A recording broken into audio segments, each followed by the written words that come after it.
Hey guys, tonight we journey back to a world where stories travel slower than the wind, where kings speak in bronze and silence, and where the most famous war in ancient memory may not have begun with a single insult, but with something quieter, something far more deliberate.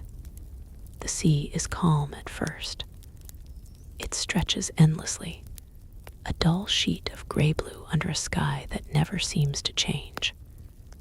Along its edges, scattered like stubborn thoughts, lie the kingdoms of the Mycenaean world. Stone-built citadels rise above dry hills, their walls thick and unwelcoming, their gates narrow, designed not for beauty, but for endurance. Inside, life moves with a steady rhythm, measured, controlled, almost cautious. There is no single empire here, no unified voice, only a loose network of rulers, each guarding their own piece of land, each suspicious of the others, yet bound together by trade, language, and something harder to describe, a shared awareness that beyond the horizon, something is always watching. In these early days, before any war is declared, before ships gather or heroes are named, tension exists in a different form. It is not loud. It does not shout or demand attention. Instead, it lingers quietly in the spaces between decisions, in the cautious glances of messengers, in the careful wording of agreements that are never quite trusted. Trade routes stretch across the Aegean, thin lines connecting distant ports. Ships move slowly between them, carrying oil, pottery, metals, and stories. Always stories. Some are exaggerated, others incomplete, but all of them hint at the same place, a city far to the east, perched near narrow straits where the sea tightens like a held breath. That city does not need to be described in detail for it to be understood. Its position alone makes it powerful. It sits where ships must pass, where goods must flow, where distance collapses into opportunity. And because of that, it grows, quietly, steadily, without drawing too much attention, at least not at first. In the Mycenaean palaces, scribes press symbols into clay tablets, recording shipments, counting livestock, listing names. There is no mention of war yet, no grand declarations, only numbers, inventories, fragments of a larger system trying to hold itself together. But beneath those records, something shifts. A shipment delayed here, a merchant who does not return there, a route that becomes unreliable. These are small things, easy to dismiss, easy to explain away, and for a time they are. The rulers do not panic. They do not rush into action. Instead, they observe. They wait. Because in a world like this, where resources are limited and alliances fragile, rushing is dangerous. Every decision must be weighed, measured, reconsidered. So they send envoys, not armies. Not yet. These envoys travel across the sea, their journeys slow and uncertain. They carry gifts, carefully chosen, not too generous, not too modest. They speak politely, ask indirect questions, listen more than they talk. And when they return, they do not bring clear answers, only impressions. The city to the east is thriving. Its walls are strong. Its influence is growing. And perhaps most concerning of all, it is becoming selective. Ships are allowed through or delayed, or turned away entirely. Not randomly, but according to rules that are never fully explained. Trade begins to shift, subtly at first, then more noticeably. Some Mycenaean centers feel the change more than others, their supplies tightening, their wealth thinning in ways that cannot be easily traced. Still, there is no war, because war for these rulers is not a story. It is not glory or destiny. It is risk. It is cost. It is the possibility of losing everything. So they continue to wait. Seasons pass. Harvests come and go. And gradually, the conversations begin to change. Where once there was curiosity, now there is concern. Where once there was patience, now there is calculation. Messengers travel more frequently between the Mycenaean centers. Not openly, not in grand processions, but quietly, in ones and twos, carrying sealed messages, memorized phrases, suggestions rather than commands. There is no council, no official gathering where all the rulers sit together and decide on a course of action. That would be too obvious, too risky. Instead, understanding spreads in a different way through repetition, through shared experience, through the slow realization that each of them is facing the same problem. And that problem does not announce itself. It simply persists. A port loses access to certain goods. A caravan changes its route unexpectedly. A distant ally becomes harder to reach. None of these things, on their own, justify war. But together, they begin to form a pattern. And patterns, once recognized, are difficult to ignore. The Mycenaean world does not react quickly. It never has. Its strength lies in endurance, in the ability to absorb pressure without breaking. But even endurance has limits.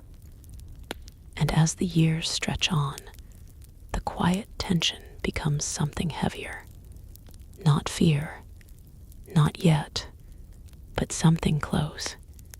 There are discussions now that would not have been possible before. Not spoken openly, not recorded, but understood between those who need to understand them. What if the city to the east is not simply growing, but controlling? What if the shifting trade routes are not accidents, but decisions? What if waiting is no longer the safest option? Still, there is hesitation, because to act is to commit, and to commit is to risk everything. So instead of declaring war, they begin with something else. Preparation. Ships are repaired more carefully than before. Supplies are stored in greater quantities. Alliances are quietly reinforced, not through grand ceremonies, but through small, deliberate gestures, marriages, exchanges, agreements that seem routine, but carry deeper meaning. None of this is unusual on the surface. Nothing that would alarm an outside observer. But beneath it, a network is forming, not a unified army, not a single command, but something more subtle, a shared direction. And even then, they move slowly, because they are not yet certain. The stories that later generations will tell, stories of sudden anger, of a single event triggering everything, do not exist here. Not in this moment. Not in this reality.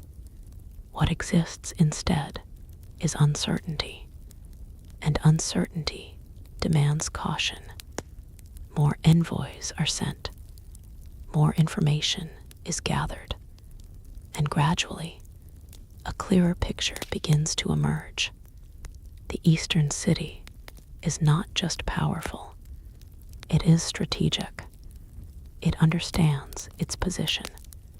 It knows the value of controlling movement, of influencing who trades with whom, of shaping the flow of goods without ever needing to fight openly. In a way, it is doing exactly what the Mycenaean rulers themselves would do if they had the opportunity. And that realization is uncomfortable because it forces them to confront something difficult. This is not a simple enemy. This is not a reckless aggressor that can be easily defeated. This is something more calculated, more patient, perhaps even more like them than they would like to admit.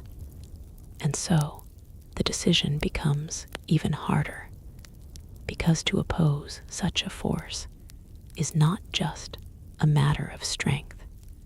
It is a matter of strategy, of timing, of understanding when silence is no longer an advantage, but a weakness.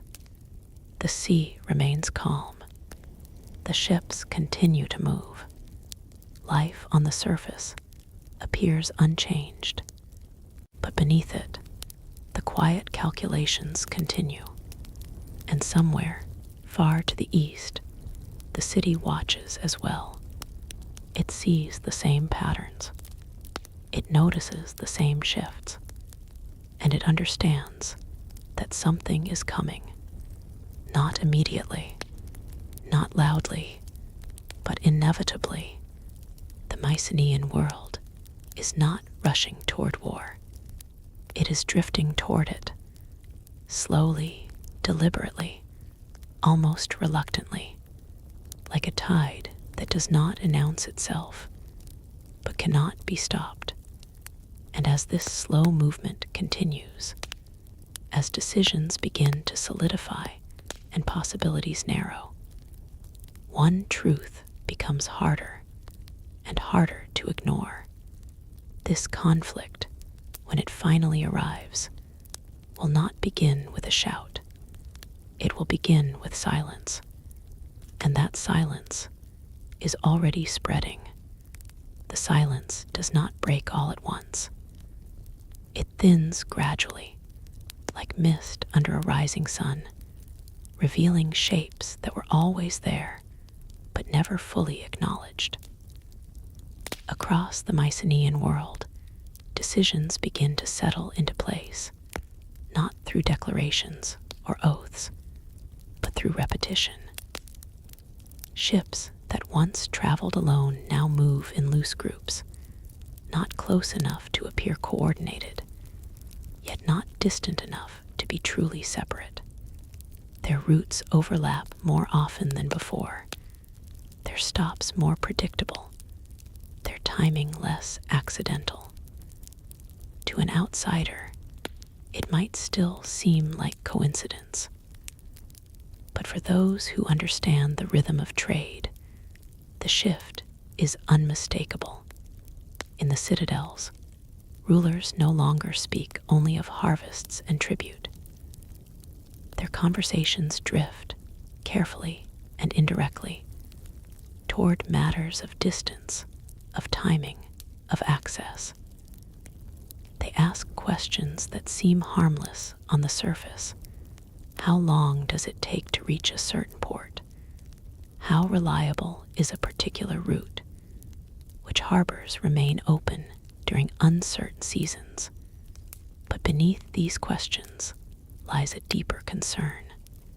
They are mapping possibilities, tracing lines across the sea not just for trade, but for movement of a different kind. Still, no one calls it preparation for war. That word remains unspoken, as if saying it too soon might force a reality they are not yet ready to accept. Messengers continue to travel, but their journeys become more deliberate. They carry fewer gifts now and more information. They observe not just what is offered, but what is withheld. In the eastern city, the pattern holds.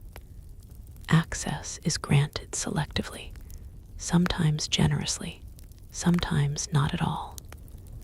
There is no clear rule, no consistent logic that can be easily understood. And that inconsistency becomes its own form of control. Merchants begin to adjust their expectations, planning for delays, preparing alternatives, but always aware that their success depends on decisions made far beyond their influence. Back in the Mycenaean lands, this realization spread slowly, not as a sudden alarm, but as a quiet agreement forming in many places at once. The problem is no longer temporary. It is structural. It is not something that will resolve itself with time or patience. And yet, the response remains measured. Because even now, there is hesitation. The memory of past conflicts, of resources drained and alliances broken, lingers in the background. No ruler wants to be the first to act, to risk everything on a decision that might fail. So instead, they move together, without ever formally agreeing to do so. A harbor reinforces its defenses, claiming it is routine maintenance. Another increases its stores of grain, citing concerns about future harvests. A third begins to repair ships that have long been left unused, explaining it as preparation for expanded trade. Each action on its own is reasonable, each explanation believable, but taken together, they form a pattern that is difficult to ignore. The people notice, of course. Sailors talk, traders compare experiences. Rumors circulate, not loudly, but persistently. There is a sense that something is changing, though no one can say exactly what. Some speak of opportunity, of new ventures and shifting routes. Others speak more cautiously, hinting at uncertainty, at risks that are not yet visible, but somehow present. Life continues, as it always does, but with a subtle tension woven into its fabric. Far to the east, the city continues its own quiet adjustments. It strengthens what is already strong, refines what is already effective. Its leaders do not panic because they do not need to. They have built a system that relies not on force, but on position. They control the narrow passage where movement converges, where choices become limited. And as long as that position holds, they remain confident in their advantage. Yet even confidence has its limits. They too receive reports. They too notice patterns. Ships traveling in groups, routes becoming more consistent, access being tested in ways that were not seen before. Nothing overt, nothing that demands immediate response, but enough to suggest that the balance is shifting, however slightly. And so, Both sides continue, not yet at war, but no longer at peace. The sea becomes a space of quiet observation. Every movement is noted, every delay considered, every change analyzed. There are no battles, no clashes of arms, but there is strategy nonetheless.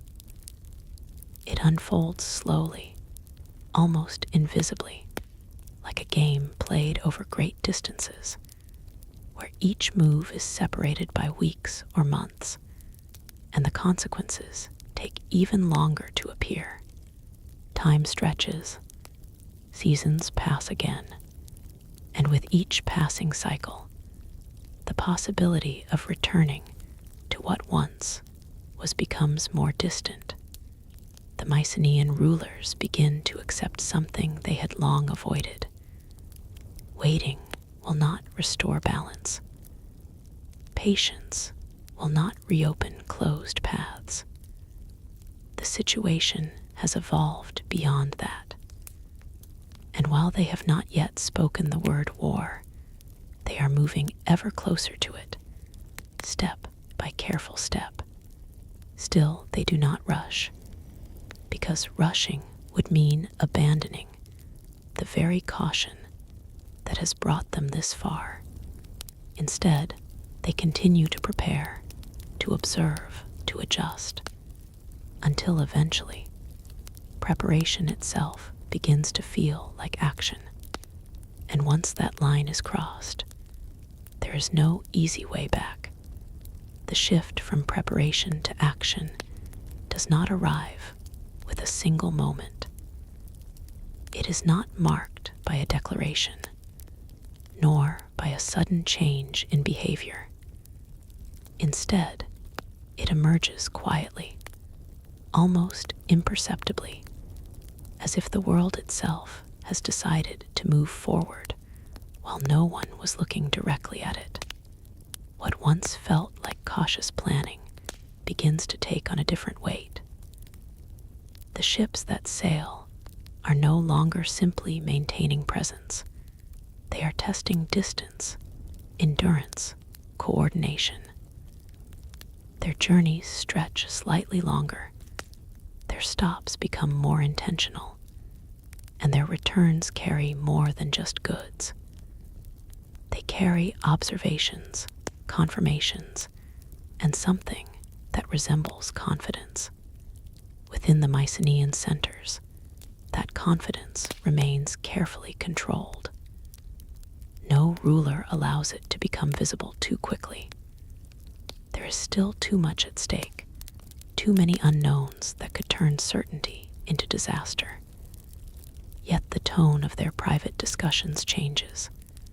Where hesitation once dominated, now there is a quiet resolve. Not excitement, not eagerness, but acceptance. The understanding that whatever path lies ahead cannot be avoided indefinitely. It must be approached, even if slowly, even if reluctantly. This acceptance begins to influence smaller decisions, the kind that would normally go unnoticed. A ship is sent a little earlier than necessary. A second vessel follows, not immediately, but soon enough to suggest intention. Supplies are distributed with slightly more foresight, positioned in places that offer flexibility rather than convenience. These are not dramatic actions. They do not disrupt the rhythm of daily life, but they accumulate, layer upon layer, until the difference between what was and what is becomes undeniable. Among the sailors, the change is felt more directly. They are the ones who move between worlds, who experience the sea not as an abstract space, but as something immediate and demanding. They notice how routes begin to overlap more frequently, how familiar harbors start to feel less neutral, more watched. There are moments now, brief, easily dismissed, when another ship lingers a little too long within sight, when a departure is timed just slightly off from what would be expected. Nothing confrontational, nothing that could be called hostile, but enough to create awareness. And awareness, once established, is difficult to ignore. The traders, too, adapt in their own way.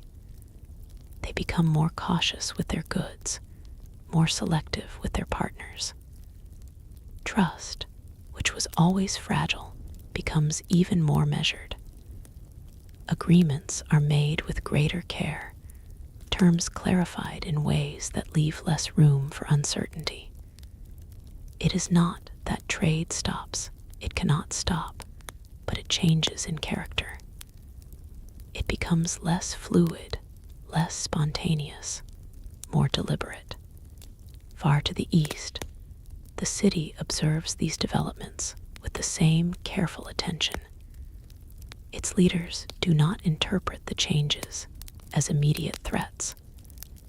There is still no direct challenge, no clear act of defiance, but they recognize the pattern. They understand what it means when movement becomes structured, when repetition replaces randomness. They have built their own strength on similar principles. After all, they know how power can grow without announcing itself. In response, they make adjustments of their own. Access becomes slightly more controlled, though not enough to provoke reaction. Certain routes are monitored more closely, though never openly restricted. The balance they maintain is delicate. Too much control would reveal their intentions. Too little would weaken their position. So they remain within that narrow space where influence can be exercised without being declared. This creates a strange kind of symmetry. Both sides are now acting, though neither acknowledges it as such. Both are adjusting, observing, preparing for possibilities that are no longer distant. And yet, neither has crossed the threshold into open conflict.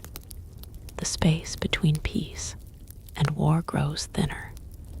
It is in this space that the most important changes occur. Back in the Mycenaean world, communication between centers becomes more refined. Messages are shorter, more precise, carrying meaning not just in what is said, but in how it is said. A slight change in phrasing can indicate urgency. A particular choice of words can suggest agreement. Over time, a kind of unspoken language develops, allowing coordination without the need for explicit commands. This is not an alliance in the traditional sense. There are no shared banners, no unified leadership, no single strategy imposed from above.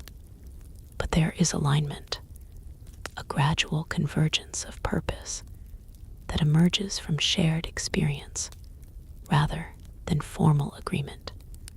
This alignment begins to influence how risks are taken. Where once a ruler might hesitate to send ships into uncertain waters, now there is a greater willingness to test those boundaries. Not recklessly, not without thought, but with a growing sense that others are doing the same, that they are not acting alone, even if no one has said so directly. This quiet cooperation is perhaps the most significant change of all, because it transforms uncertainty into something manageable, not predictable, not safe, but navigable. And with that shift, the final barrier to action begins to weaken. Still, the world does not change overnight. There are no sudden confrontations, no dramatic turning points. Instead, there are moments small, almost forgettable, where the tension becomes briefly visible. A ship arrives later than expected, its crew more guarded than usual. A harbor denies entry without clear explanation, offering reasons that feel incomplete. A message takes longer to arrive, its delay raising questions that cannot be easily answered. Each of these moments passes quickly. Life continues, but they leave behind traces, and those traces accumulate until eventually the question is no longer whether something is happening, but when it will become impossible to ignore. The Mycenaean rulers feel this shift most acutely. They have spent years avoiding direct action, choosing patience over risk, observation over confrontation. But now, that balance is becoming harder to maintain, because the longer they wait, the more the situation defines itself without them, the more control slips beyond their reach, and control, once lost, is not easily regained. So they begin to consider possibilities that once seemed too dangerous to approach, not in terms of conquest or glory, but in terms of necessity. What would it take to challenge the eastern city's position? What would be required to disrupt its control over movement? How could such an effort succeed without destroying everything in the process? These are not questions with simple answers, and they are not answered quickly, but the fact that they are being asked at all marks a turning point, because it means that the idea of conflict has moved from the realm of speculation into the realm of planning. And once something is planned, even in the most cautious, uncertain way, it begins to take shape. The sea remains, as it always has, vast, indifferent, unchanged in appearance. But beneath that surface, the currents are shifting, and those who understand them can feel it. The slow movement toward something inevitable, something that has been building quietly for longer than anyone can clearly remember. A conflict that will not begin with a single cause, but with the accumulation of many small, deliberate choices, choices that have already been made and cannot be undone. As these quiet choices accumulate, the world begins to feel narrower, as if the space for alternatives is slowly closing in from all sides. What once seemed like a wide range of possible outcomes now appears reduced, shaped by years of careful movement and unspoken agreement. The Mycenaean rulers sense this narrowing not as a sudden restriction, but as a gradual realization that the path they have been following so cautiously, so deliberately, has been guiding them toward a single direction all along. And even now, as they continue to avoid speaking openly of war, the weight of that direction becomes harder to ignore. In the ports, activity increases in subtle but noticeable ways. More ships are prepared for longer journeys, their hulls reinforced, their crews selected with greater care. Supplies are no longer gathered only for trade or survival, but for endurance, food that lasts longer, tools that can be repaired, materials that can be repurposed if needed. None of this is unusual in isolation. but taken together, it suggests something beyond ordinary necessity. It suggests anticipation, not of a specific event, but of a period where normal expectations may no longer apply. The sailors, once accustomed to predictable patterns, now find themselves adjusting to a different rhythm. Their departures are timed with greater precision, their routes chosen not just for efficiency, but for awareness. They watch the horizon more closely, not because they expect danger, but because they understand that something unseen may already be there. Conversations among them change as well. There is less speculation, less storytelling, and more observation, quiet exchanges about what has been seen, what has changed, what might come next. Traders continue their work, but with a growing sense of caution that shapes every decision. Goods are moved in ways that minimize risk, even if it means sacrificing speed or profit. Partnerships become more selective, built on reliability rather than opportunity. There is an unspoken understanding that the world they operate in is no longer entirely stable, that unseen forces are influencing outcomes in ways that cannot always be predicted, and so they adapt, not by withdrawing, but by becoming more deliberate in everything they do. Far to the east, the city remains composed, its strength rooted in the same quiet control that has defined it from the beginning. Its leaders are not unaware of the changes taking place across the sea. They have been watching, measuring, interpreting each shift with the same patience that allowed them to build their position in the first place. Yet, even they cannot ignore the subtle transformation occurring in the behavior of those who once seemed content to wait. The patterns they observe suggest not panic, but coordination, not reaction, but intention. In response, they refine their own approach. Access through their controlled passages becomes even more precise, governed by considerations that are never fully revealed. Some ships are granted smooth passage, others delayed just long enough to create uncertainty.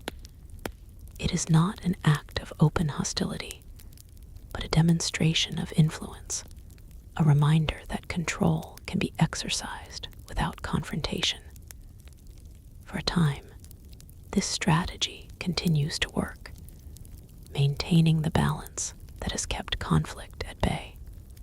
But balance, as both sides are beginning to understand, is not a fixed state. It is something that must be constantly maintained, constantly adjusted, and as pressures increase, even the smallest imbalance can grow. Within the Mycenaean world, this pressure begins to take on a different character. It is no longer just a matter of economic strain or limited access. It becomes a question of autonomy, of whether they can continue to operate within a system that is increasingly shaped by forces beyond their control. This question does not need to be spoken aloud to be understood. It exists in the background of every decision, influencing actions in ways that are both subtle and profound.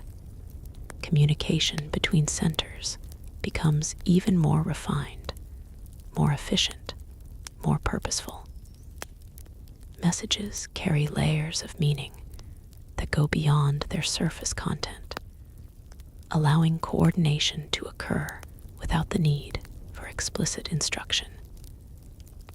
It is a form of cooperation that relies on shared understanding rather than formal agreement. A network built on trust that has developed slowly over time. And as this network strengthens, so too does the possibility of acting together in ways that were once unthinkable. Still, caution remains. No one wants to be the first to cross the line into open conflict. No one wants to risk everything on a single decision.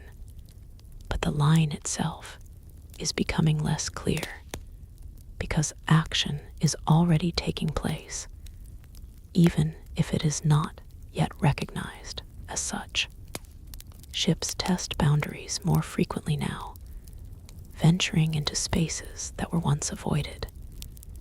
They do not challenge directly, but they observe, measure, learn. They push just enough to understand the limits of the system they are navigating.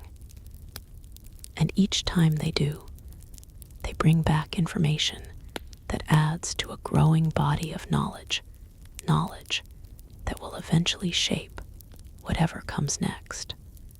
The Eastern City notices these tests, of course. It responds in kind, adjusting its controls, reinforcing its presence without making it obvious. The result is a delicate dance, a series of movements and counter-movements that unfold over time, each side seeking to understand the other without forcing a confrontation. This dance cannot continue indefinitely. Both sides know this, even if they do not admit it, because each adjustment, each test, each response brings them closer to a point where subtlety is no longer enough, a point where decisions must become visible, where intentions must be revealed. And yet, even as that point approaches, neither side rushes toward it. There is still an effort on both sides to delay the inevitable, to maintain the illusion of normalcy for as long as possible. But illusions, like balance, require constant effort, and effort over time becomes difficult to sustain. The Mycenaean rulers begin to feel this strain more acutely. Their cautious approach, once a source of strength, now feels like a constraint. The longer they wait, the more the situation evolves without them. The more control shifts toward those who are willing to act, even in small ways. And this realization begins to change how they view risk. Risk is no longer something to be avoided at all costs. It becomes something to be managed, to be used, to be taken when necessary. This shift does not lead to immediate action, but it changes the framework within which decisions are made. And that, more than anything else, brings them closer to the threshold they have long avoided. The sea remains unchanged in appearance, its surface calm, its horizon distant and unbroken. But beneath that calm, the currents have grown stronger, more directed, more forceful, carrying everything slowly, steadily, toward a moment that can no longer be postponed, a moment when silence will no longer be enough, when observation will give way to action, and when the quiet war that has been unfolding in fragments will finally begin to take a form that cannot be hidden. The moment does not arrive with a sudden break, but with a quiet crossing that almost no one can clearly identify. There is no single day when everything changes, no obvious signal that separates what came before from what follows. Instead, it unfolds through a series of decisions that, taken individually, seem no different from those that have been made for years. Yet together, they mark a transition, subtle, irreversible, from cautious positioning into something more direct, more intentional. It begins with movement that no longer hides behind coincidence.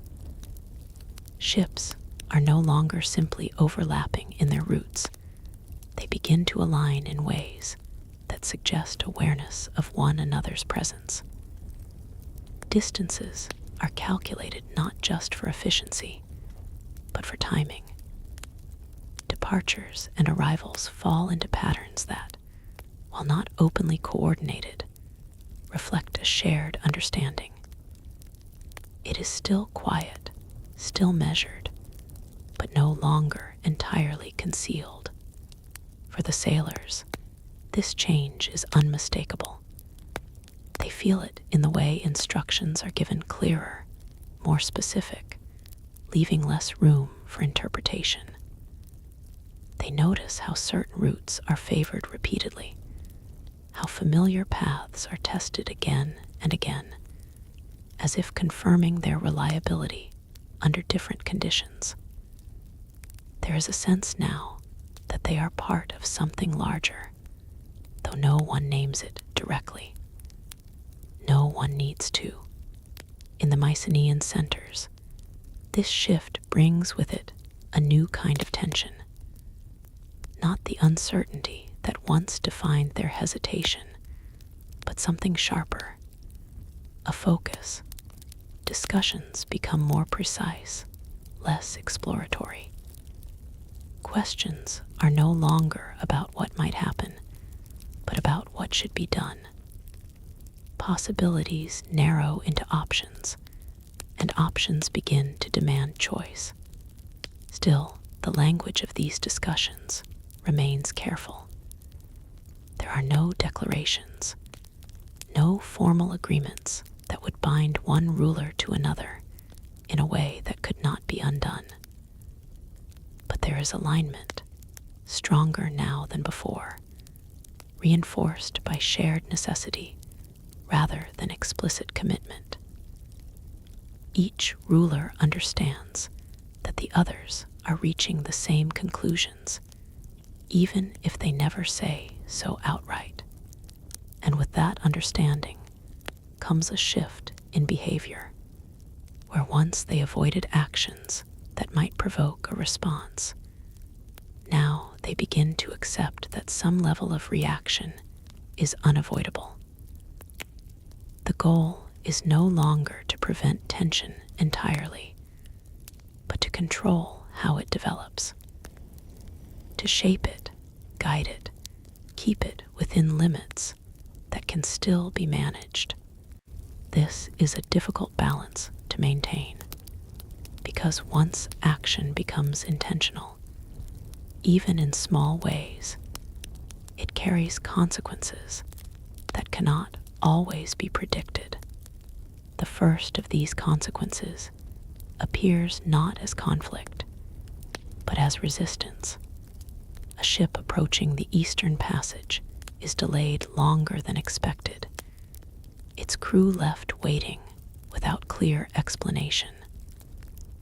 Another is redirected, its intended route subtly blocked, forcing it to adjust in ways that reveal the boundaries it was not meant to cross. These are not acts of aggression, not in any overt sense, but they are responses measured, deliberate, and unmistakable. The Eastern city is no longer simply observing. It is answering. This changes everything, because now the interaction between the two sides is no longer indirect. It has become a form of communication, a dialogue conducted through movement and restriction rather than words. Each action is met with a response, each test answered with a countermeasure. The balance that once depended on silence now depends on control. And control, as both sides are beginning to understand, is fragile. For the Mycenaean rulers, these responses confirm what they had long suspected. The system they are navigating is not passive. It is active, aware, and capable of adapting. This realization does not lead them to withdraw. Instead, it reinforces the need to continue, to push further, to understand the limits of what can be done. But pushing further carries risk, and that risk begins to manifest in subtle but undeniable ways. A delay becomes a disruption. A redirection becomes a loss. A test becomes a challenge. Each step forward increases the chance that something will go wrong, that an action will be interpreted not as observation, but as intent. And once intent is assumed, the space for restraint begins to shrink. Among the sailors, the atmosphere changes again. There is less calm in their routines, more alertness in their movements. They begin to prepare for possibilities that once seemed distant, unexpected obstacles, sudden changes in direction, moments where decisions must be made quickly rather than carefully. Training becomes more deliberate, though never described as such. Skills are practiced, refined, kept ready. The traders feel it too, though in different ways. Their world, once defined by negotiation and exchange, becomes increasingly shaped by limitation. Opportunities narrow, risks increase, and the margins for error grow thinner. Some adapt, finding new paths, new methods of operating within the changing environment. Others struggle, caught between systems that no longer function as they once did. Far to the east, the city continues to respond with precision. Its leaders understand that they are no longer dealing with isolated actions, but with a pattern that reflects coordination. They do not rush to escalate, because escalation would expose them to risks they have carefully avoided. Instead, they maintain their approach controlled, measured, designed to assert influence without inviting open conflict. But even this approach has limits, because each response they make contributes to the same process unfolding on the other side, a process of recognition, of adjustment, of gradual escalation that neither side fully intends, yet neither can entirely prevent. The interaction between them becomes more frequent, more complex. Ships encounter resistance more often. Decisions must be made more quickly. The margin for misunderstanding grows, and with it, the possibility that a single moment, small, perhaps even accidental, could carry consequences far beyond its immediate impact. This is the stage at which quiet conflicts become dangerous, not because of what has already happened, but because of what could happen next. The Mycenaean rulers are aware of this, even if they do not articulate it clearly. They understand that they are approaching a threshold, a point where control may no longer be sufficient to contain the situation. And yet, they continue forward, because stopping now would mean accepting a position they can no longer tolerate. The Eastern city understands it as well. Its leaders recognize that the balance they have maintained is under pressure, that the system they rely on is being tested in ways that could eventually undermine it.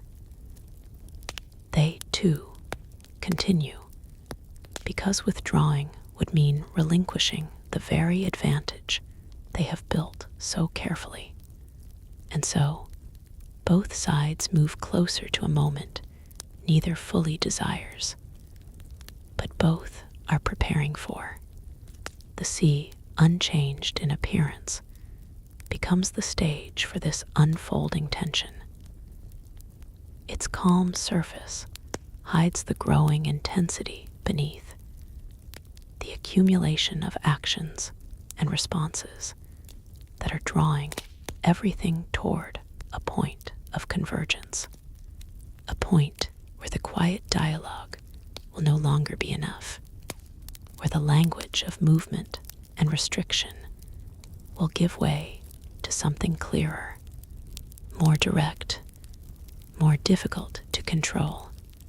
And when that moment arrives, it will not feel sudden. It will feel inevitable, as if it had been approaching all along, hidden within every cautious decision, every measured step, every silence that carried more meaning than words ever could. And by then, there will be no question left of what is happening, only the realization that it has already begun. What has begun does not reveal itself through a single clash, but through a steady accumulation of moments that no longer fit within the boundaries of restraint. The exchanges between ships, once distant and indirect, grow closer, more immediate, as if the distance that once allowed caution to exist is slowly disappearing. A vessel changes course to avoid another, but does so too late, their proximity forcing a decision that cannot be undone. Nothing violent occurs, nothing that could be clearly called an attack, yet the meaning lingers in the air long after they separate. It is no longer just observation, it is contact. For the sailors involved, these encounters leave a mark that is difficult to describe, but impossible to ignore. They return with stories that are less about what happened and more about how it felt, the tension, the awareness, the sense that at any moment, something could have shifted from controlled movement into irreversible action. These stories spread quietly, shared in low voices, repeated carefully so as not to exaggerate, yet carrying an unmistakable weight. The sea is no longer just a space of travel. It has become a space of confrontation, even if that confrontation remains unspoken. In the Mycenaean centers, these reports begin to influence decisions in more direct ways.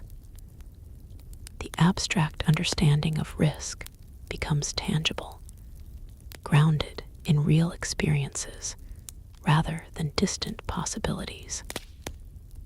Rulers who once relied on patience now find themselves adjusting their expectations. They begin to plan not just for what might happen, but for what has already begun to occur. This shift does not lead to panic, but it does create urgency, a quiet pressure that shapes their choices more strongly than before. That urgency manifests in subtle changes to how resources are managed. Supplies are no longer distributed with only long-term stability in mind, but with flexibility as a priority. There is an awareness that conditions may change quickly, that access to certain routes or goods could be altered without warning. This awareness leads to decisions that favor readiness over efficiency, resilience over convenience. It is not a dramatic transformation, but it is a significant one. At the same time, communication between the Mycenaean centers becomes even more focused. Messages carry not just information, but intention.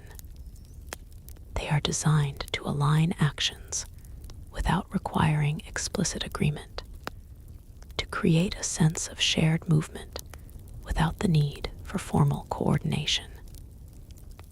This method, developed gradually over years of cautious interaction, proves effective in this new phase.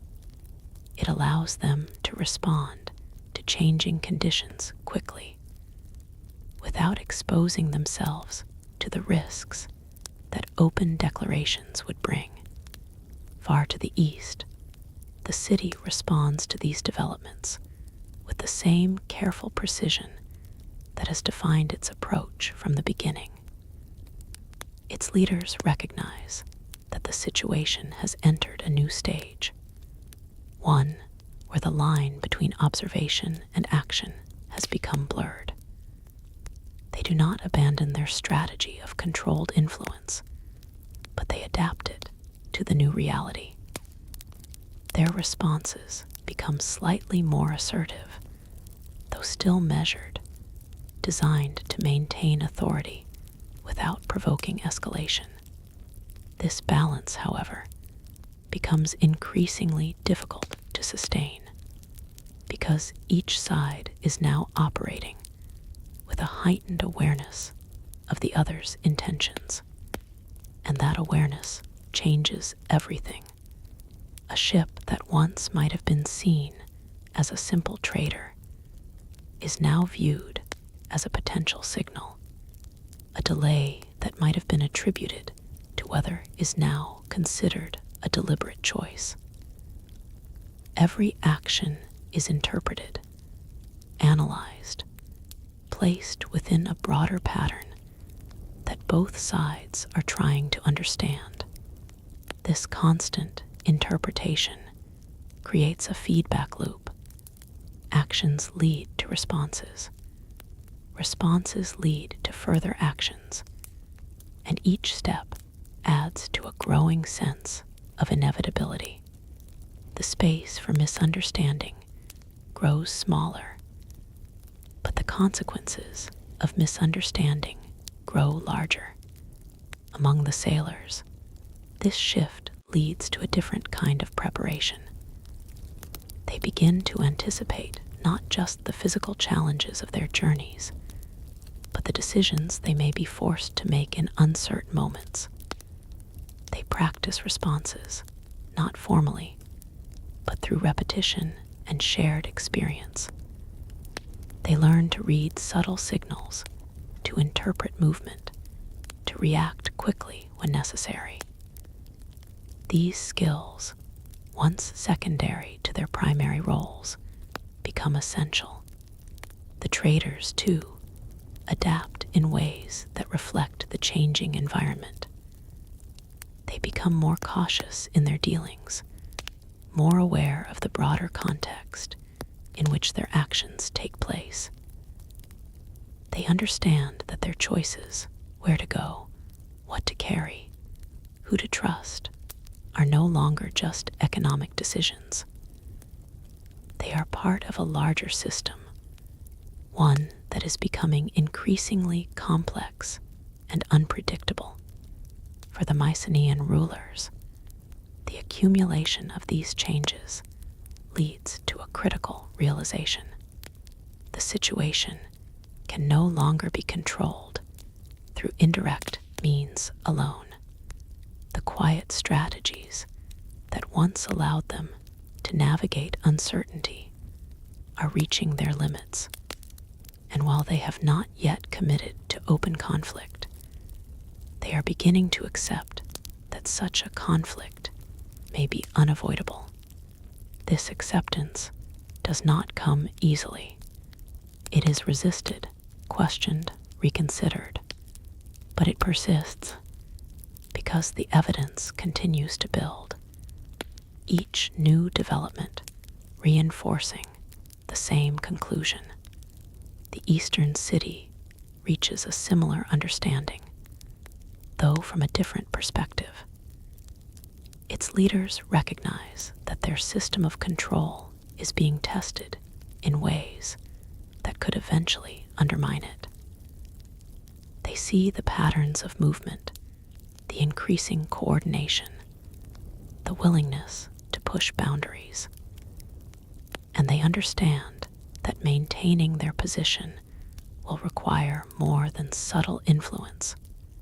Yet they, too, hesitate, because to escalate openly would be to abandon the very strategy that has kept them secure. And so, both sides remain in this delicate state, acting but not declaring, responding but not escalating, moving steadily toward a point where these distinctions will no longer hold.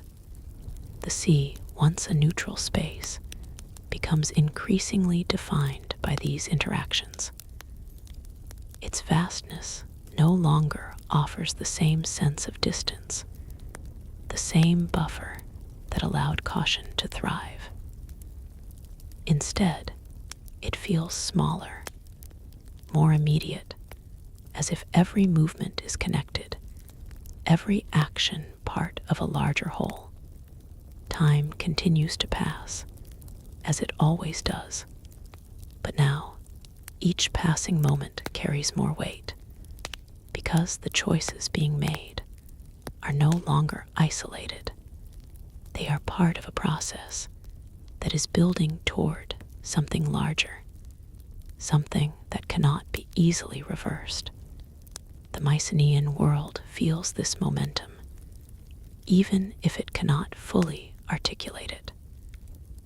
There is a growing sense that they are no longer shaping events, but being carried by them, that the careful steps they have taken have created a path that now leads forward on its own, regardless of their intentions.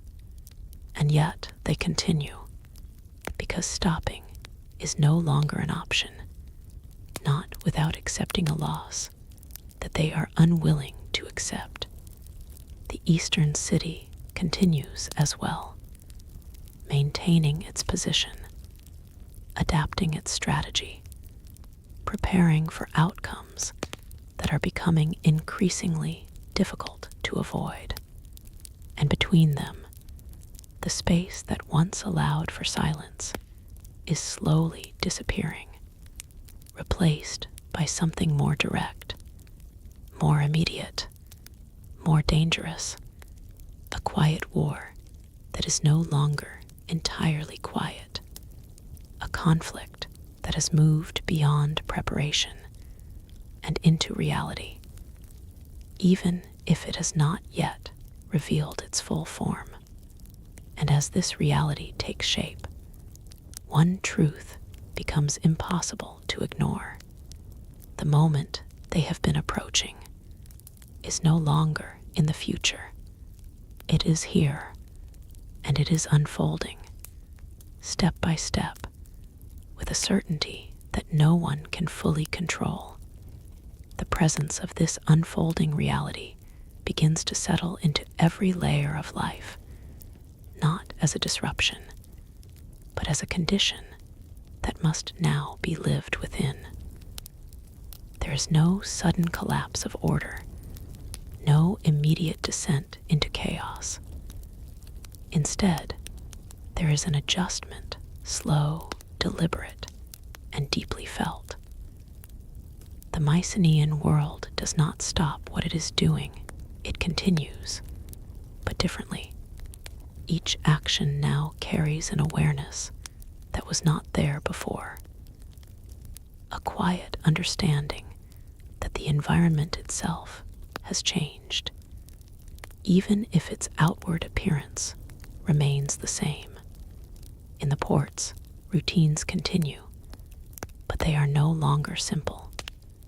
A ship's departure is watched more closely, its timing noted, its direction considered. Crews prepare not just for the journey ahead, but for possibilities that cannot be clearly defined. There is an attentiveness in their movements, a readiness that exists beneath the surface of ordinary tasks. Nothing appears unusual to an outside observer, yet everything feels slightly more controlled, more intentional. Sailors begin to rely less on assumption and more on awareness.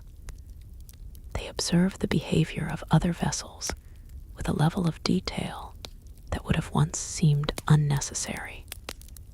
A change in speed, a shift in direction, a delay at a familiar point. These are no longer trivial details, but pieces of information that may hold significance.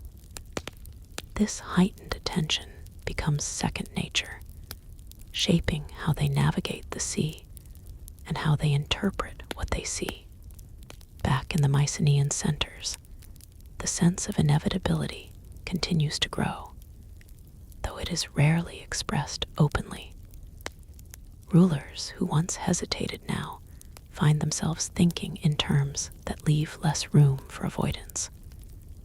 They consider not whether conflict will occur, but how it will unfold, how it can be managed, how its impact can be contained.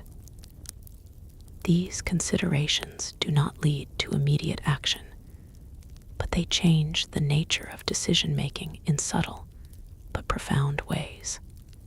Resources are positioned with greater foresight, not just for stability, but for adaptability. There is an understanding that conditions may shift quickly, that access to certain routes or supplies could change without warning.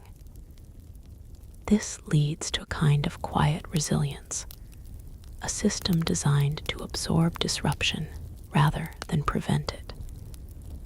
It is not a perfect solution, but it is the best that can be achieved within the limits of their knowledge.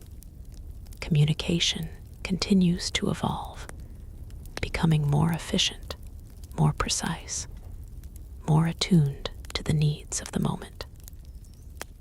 Messages are crafted with care, carrying meaning beyond their words, allowing coordination to occur without the need for explicit direction.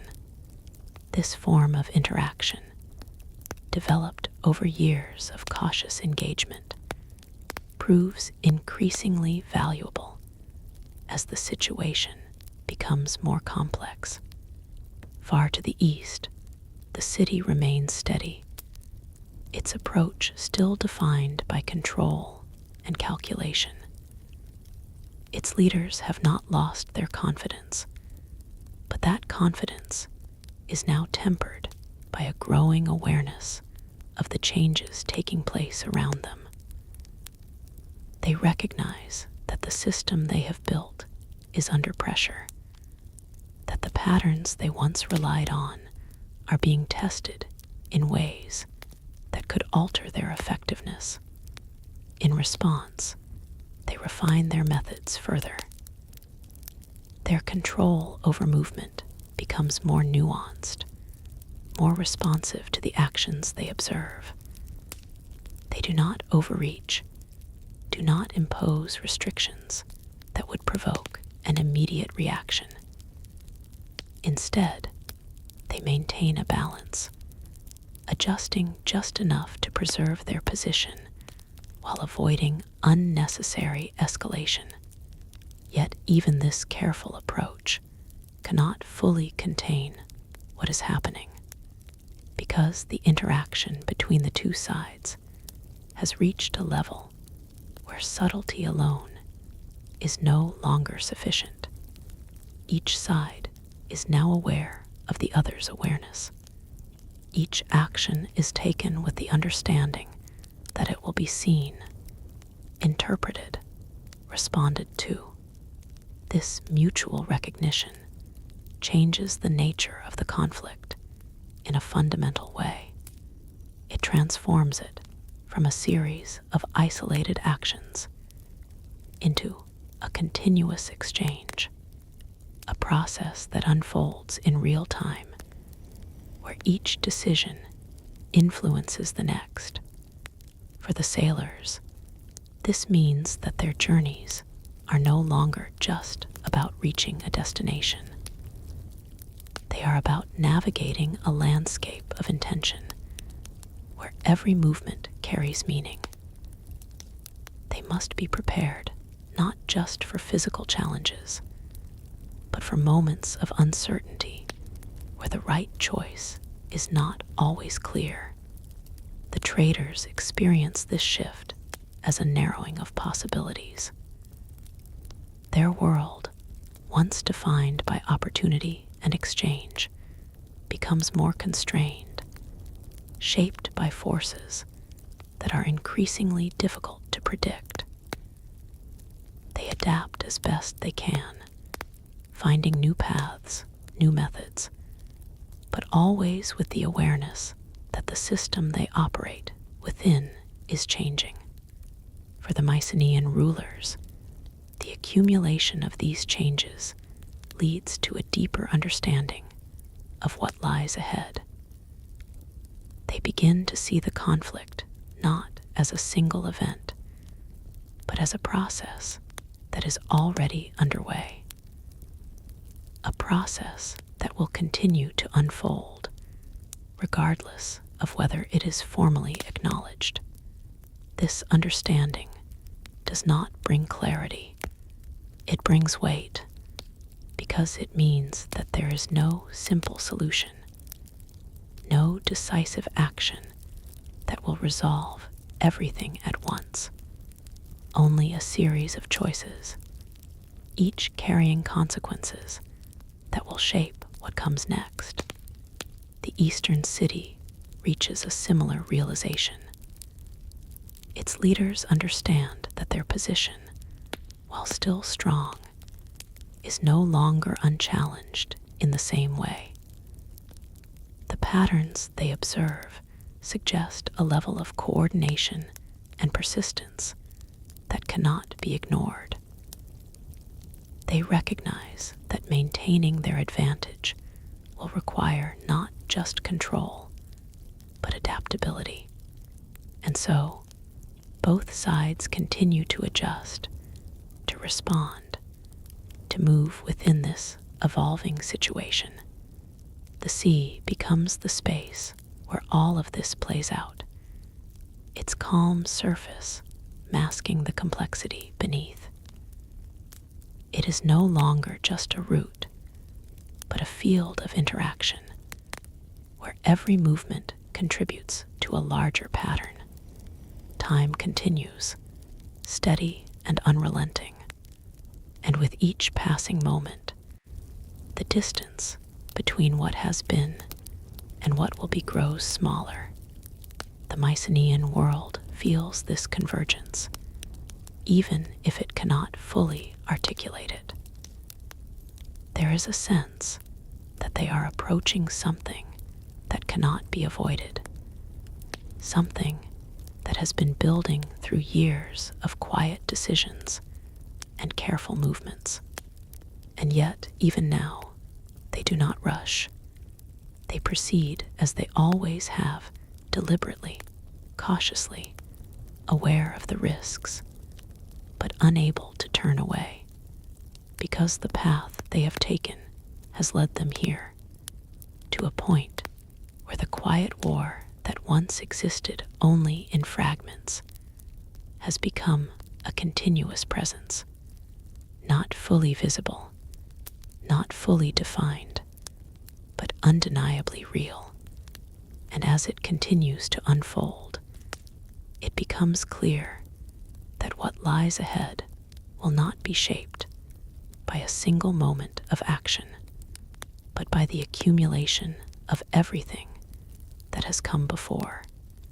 As this continuous presence settles deeper into the fabric of the world, it begins to alter not just actions, but perception itself. What once seemed stable now feels conditional, dependent on factors that are no longer entirely visible.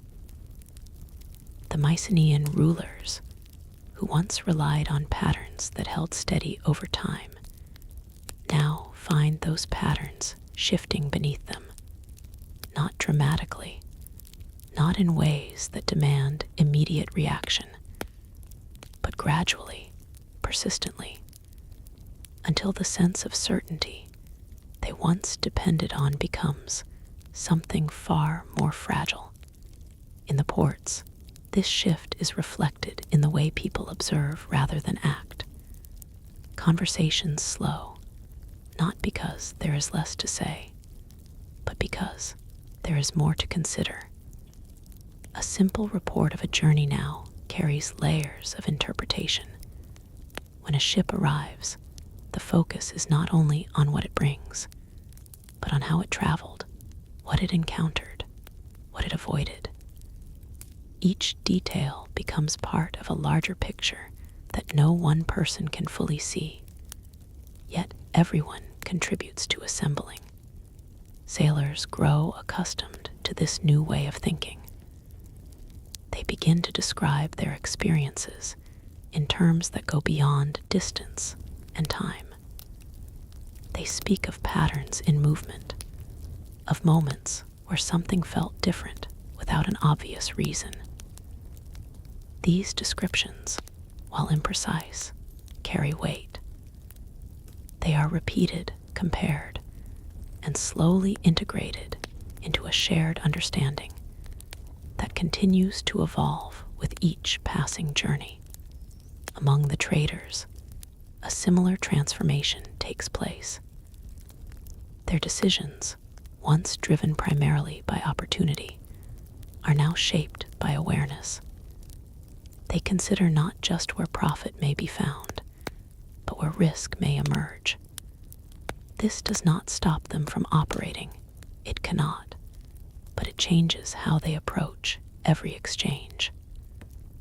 There is a growing sense that each transaction is part of a larger system, one that is becoming increasingly difficult to predict.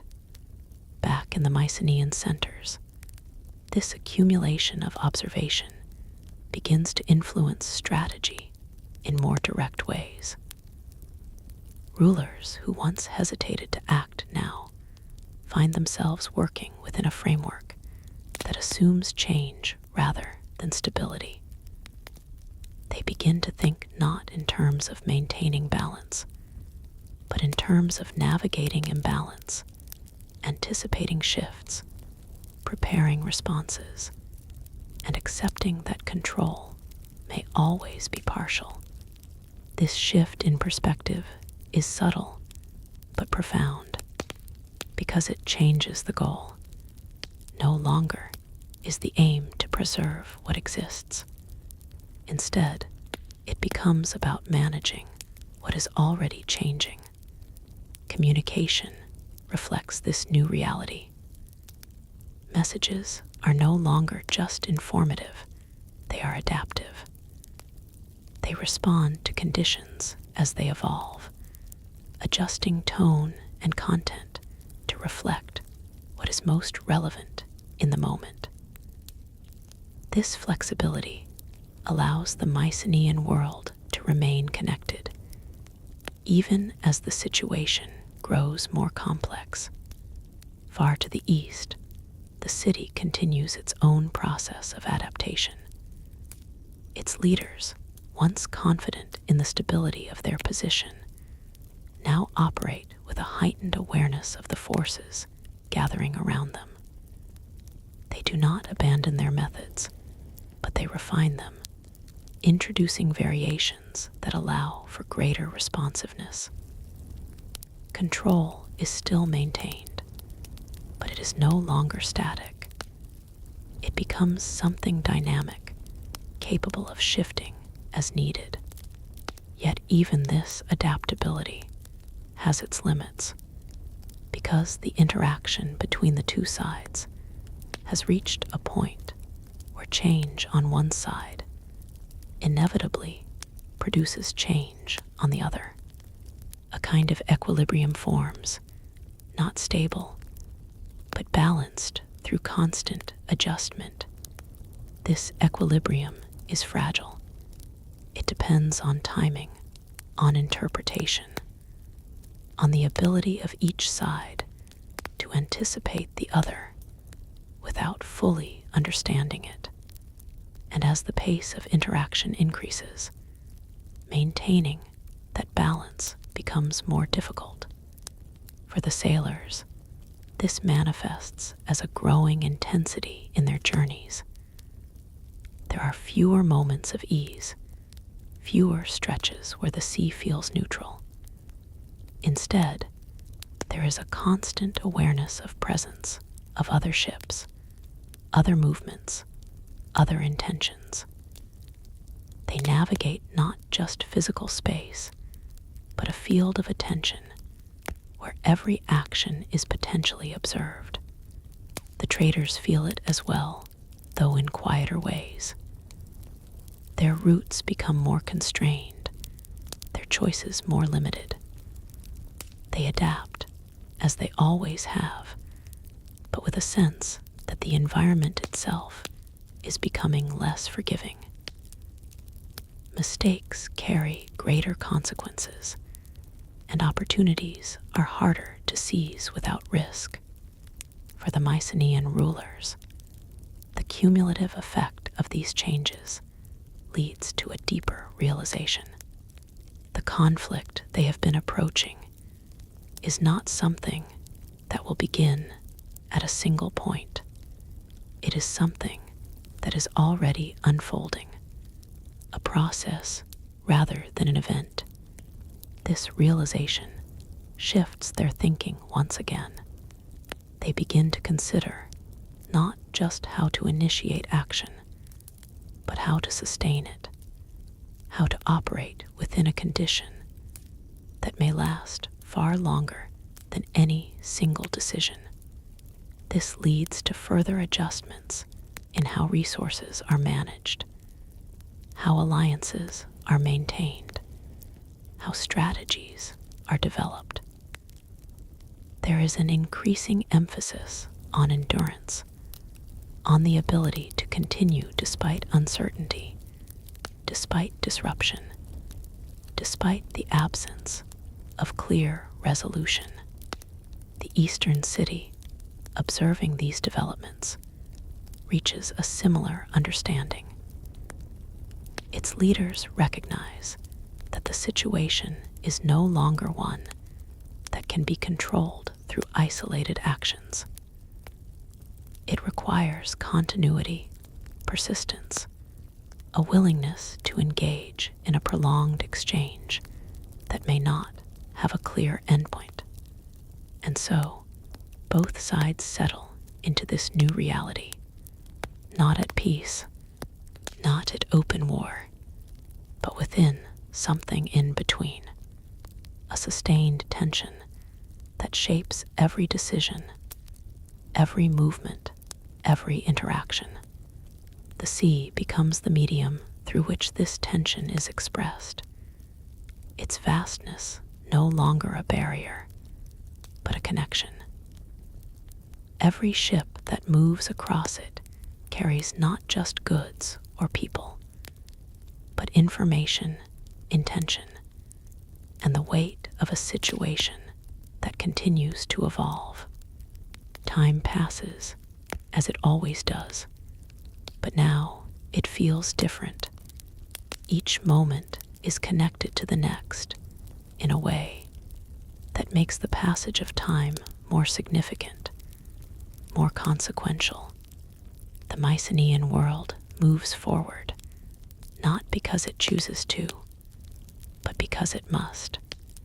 The Eastern city does the same, maintaining its position, adapting its approach, preparing for outcomes that remain uncertain. And between them, the quiet war continues. not hidden, not fully visible, but present in every action, every decision, every silence that now carries more meaning than ever before. A conflict that no longer waits to begin, because it already has. The longer this condition persists, the more it begins to reshape not just actions, but expectations themselves. What once felt temporary now carries the weight of permanence, as if the world has quietly adjusted to a new baseline without ever announcing it. The Mycenaean rulers, who once viewed these developments as a phase to be navigated, now begin to see them as a reality to be endured. This subtle shift in mindset changes how they measure success, not by restoring what was, but by maintaining position within what has become. In the ports, this new baseline reveals itself through routine that no longer feels routine. Ships continue to arrive and depart, but each movement is observed with a kind of habitual awareness that never fully relaxes.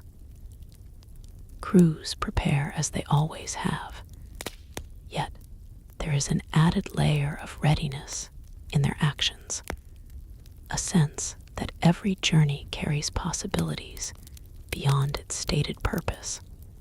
Even the smallest details, how supplies are loaded, how routes are chosen, reflect a world that has grown more complex beneath its surface. Sailors adapt to this complexity in ways that become almost instinctive.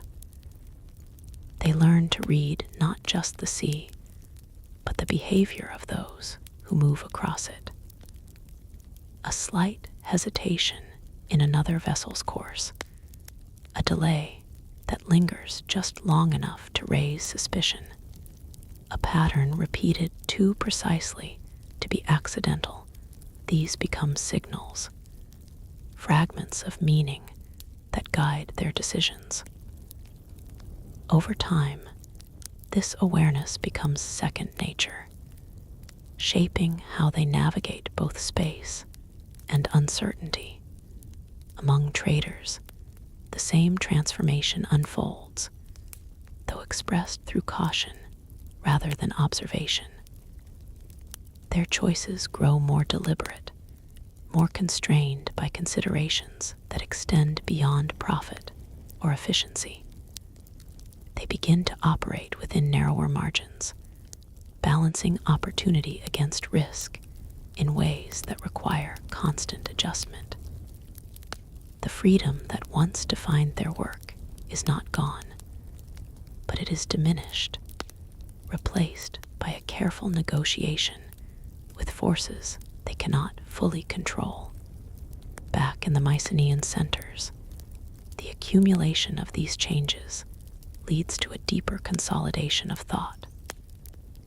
Rulers who once debated possibilities now operate within a shared understanding that no longer needs to be spoken aloud. They recognize that the situation has moved beyond uncertainty into something more defined, even if its boundaries remain unclear. This recognition does not simplify their decisions, but it gives them a framework within which to act. Within that framework, their focus shifts further toward endurance.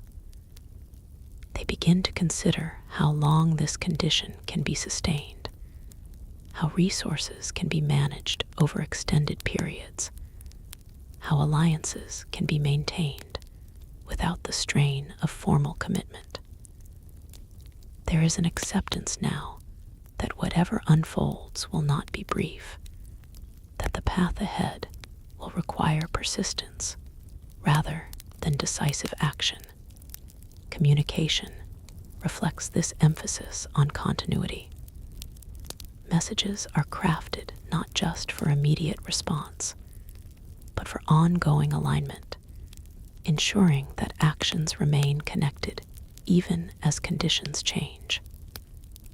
This creates a sense of cohesion that, while never formally established, becomes increasingly effective over time. The Mycenaean world, once defined by its fragmentation, begins to function with a kind of quiet unity that emerges naturally from shared necessity. Far to the east, the city continues its own adjustments, its leaders now fully aware that they are engaged in a prolonged exchange rather than a temporary disruption. They maintain their position with the same careful control, but with a growing recognition that control alone may not be sufficient. They introduce variations in their responses, testing how far their influence can extend, how much pressure can be applied without triggering a reaction they cannot manage. This interplay creates a rhythm that is both steady and unpredictable.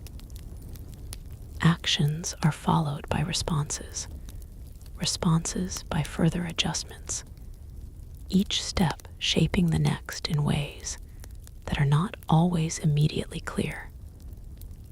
The balance between the two sides becomes less about stability and more about movement, a constant shifting that prevents either from gaining a decisive advantage.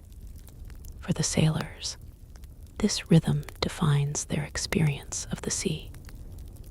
It is no longer a space of simple passage, but a landscape of interaction where every journey contributes to a larger pattern. They become participants in this pattern, whether they intend to or not, their actions influencing outcomes that extend far beyond their immediate concerns. The traders, too, become part of this dynamic, their decisions shaping the flow of goods and information in ways that reflect the broader situation. They adapt as best they can, finding ways to operate within constraints that continue to evolve, always aware that the environment they depend on is no longer entirely stable. For the Mycenaean rulers, the sustained nature of this condition leads to a final, quiet realization. There will be no return to what existed before. The world they once understood has changed in ways that cannot be undone. This realization does not bring clarity or resolution. It brings acceptance, an understanding that the path they are on will continue forward, regardless of whether they fully understand where it leads. The eastern city reaches a similar conclusion. Its leaders recognize that their position, while still strong, is now part of a larger system that they do not entirely control. They continue to adapt, to respond, to maintain their influence, but with the awareness that the situation has grown beyond any single point of control.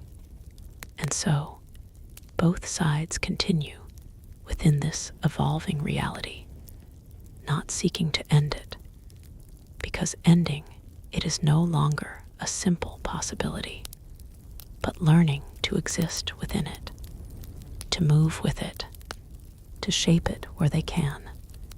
The sea remains unchanged in appearance, its calm surface offering no indication of the complexity beneath.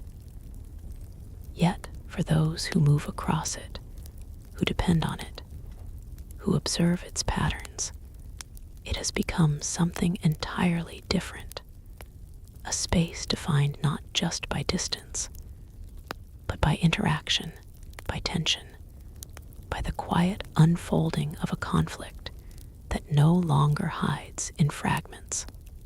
Time moves forward, carrying everything with it, and as it does, the distinction between preparation and action fades completely. What remains is a continuous process, one that will shape everything that follows, a quiet war that has fully emerged, not through a single moment, but through the accumulation of countless small decisions, decisions that have led both sides to this point and will continue to carry them further still. As this new reality settles into something almost familiar, the most subtle change of all begins to take hold, the absence of surprise. What once would have caused hesitation or concern now unfolds with a quiet sense of expectation. The Mycenaean world no longer reacts to shifts as anomalies. Instead, it anticipates them as part of an ongoing pattern. This does not make the situation easier, but it makes it more predictable in a different way. Not predictable in outcome, but in nature. Change will come, pressure will build, responses will follow. And within that cycle, each decision will matter. In the ports, this acceptance manifests as a kind of disciplined calm. Activity continues, structured and efficient, but beneath it lies a readiness that no longer needs to be consciously maintained. It has become part of the routine itself. Ships are prepared with the assumption that conditions may change mid-journey. Crews are chosen not just for skill, but for adaptability. Supplies are arranged with flexibility in mind, allowing for adjustments that may become necessary without warning. Sailors move through this environment with a heightened awareness that has settled into instinct. They no longer question why certain patterns occur. They simply observe and respond. A ship that alters course unexpectedly is noted, not with alarm, but with attention. A delay at a familiar harbor is accepted, but not ignored. These moments are recorded mentally, added to a growing understanding that guides future decisions. Traders, too, find themselves operating within this framework of expectation. Their work continues, but with a clarity that comes from recognizing limitations. They no longer assume that every opportunity can be pursued, nor that every agreement will hold.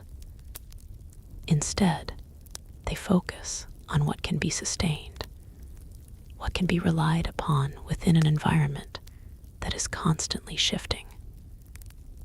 This approach reduces risk, but it also reshapes ambition, narrowing it into something more controlled.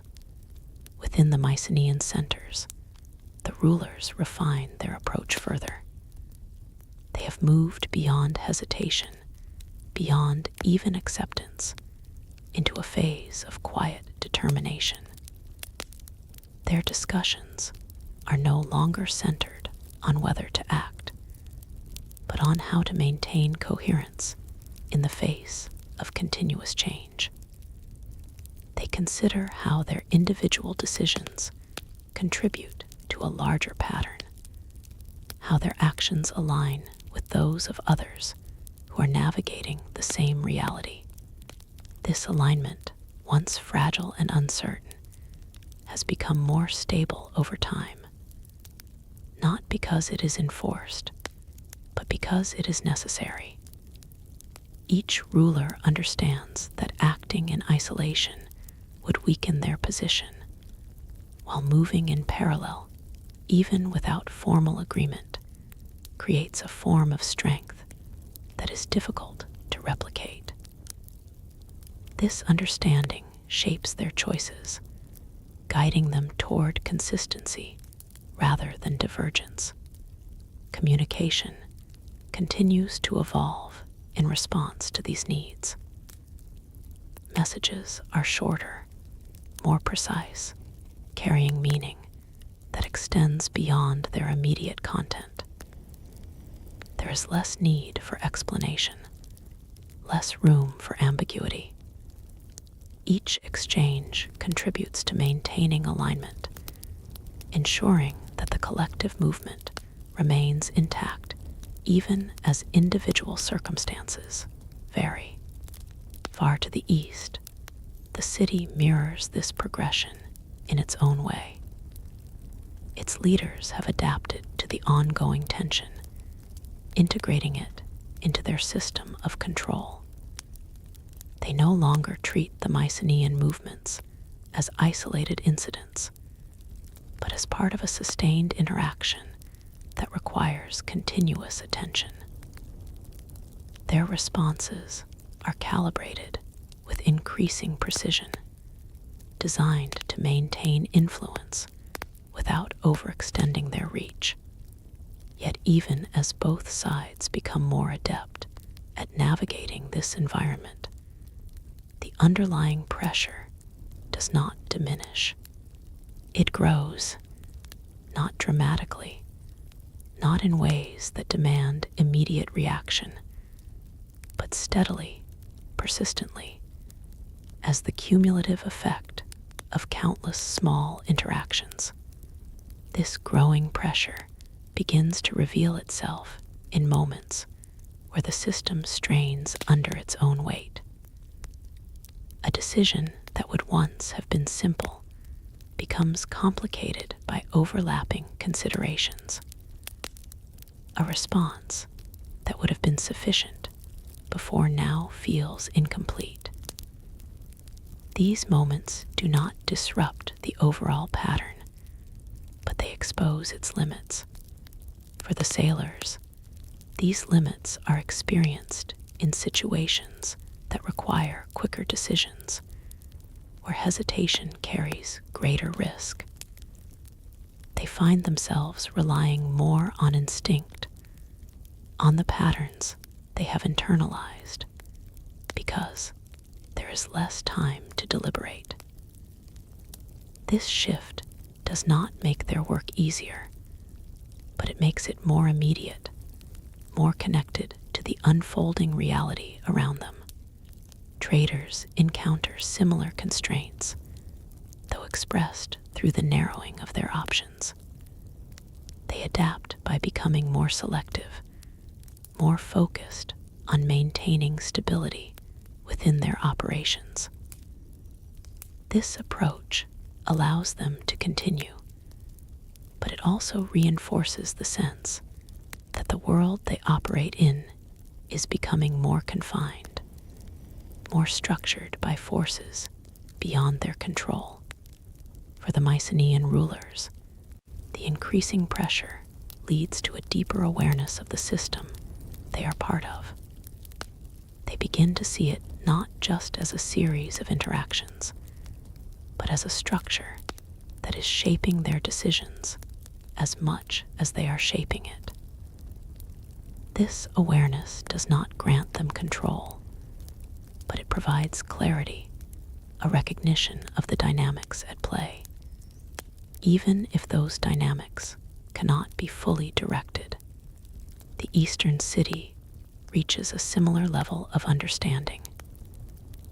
Its leaders recognize that their influence, while still significant, is now part of a larger equilibrium that is constantly adjusting. They continue to act, to respond, to maintain their position, but with the knowledge that the system is no longer entirely within their control.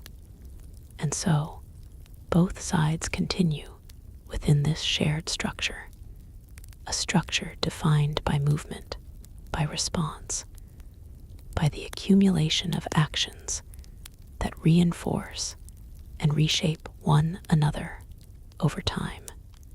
The sea remains the medium through which this structure is expressed, its surface unchanged, its depth carrying the complexity that defines the current moment. Time moves forward as it always does, but now it feels less like a passage and more like a progression, a steady advance towards something that has not yet fully revealed itself. The Mycenaean world senses this progression, even if it cannot define its endpoint.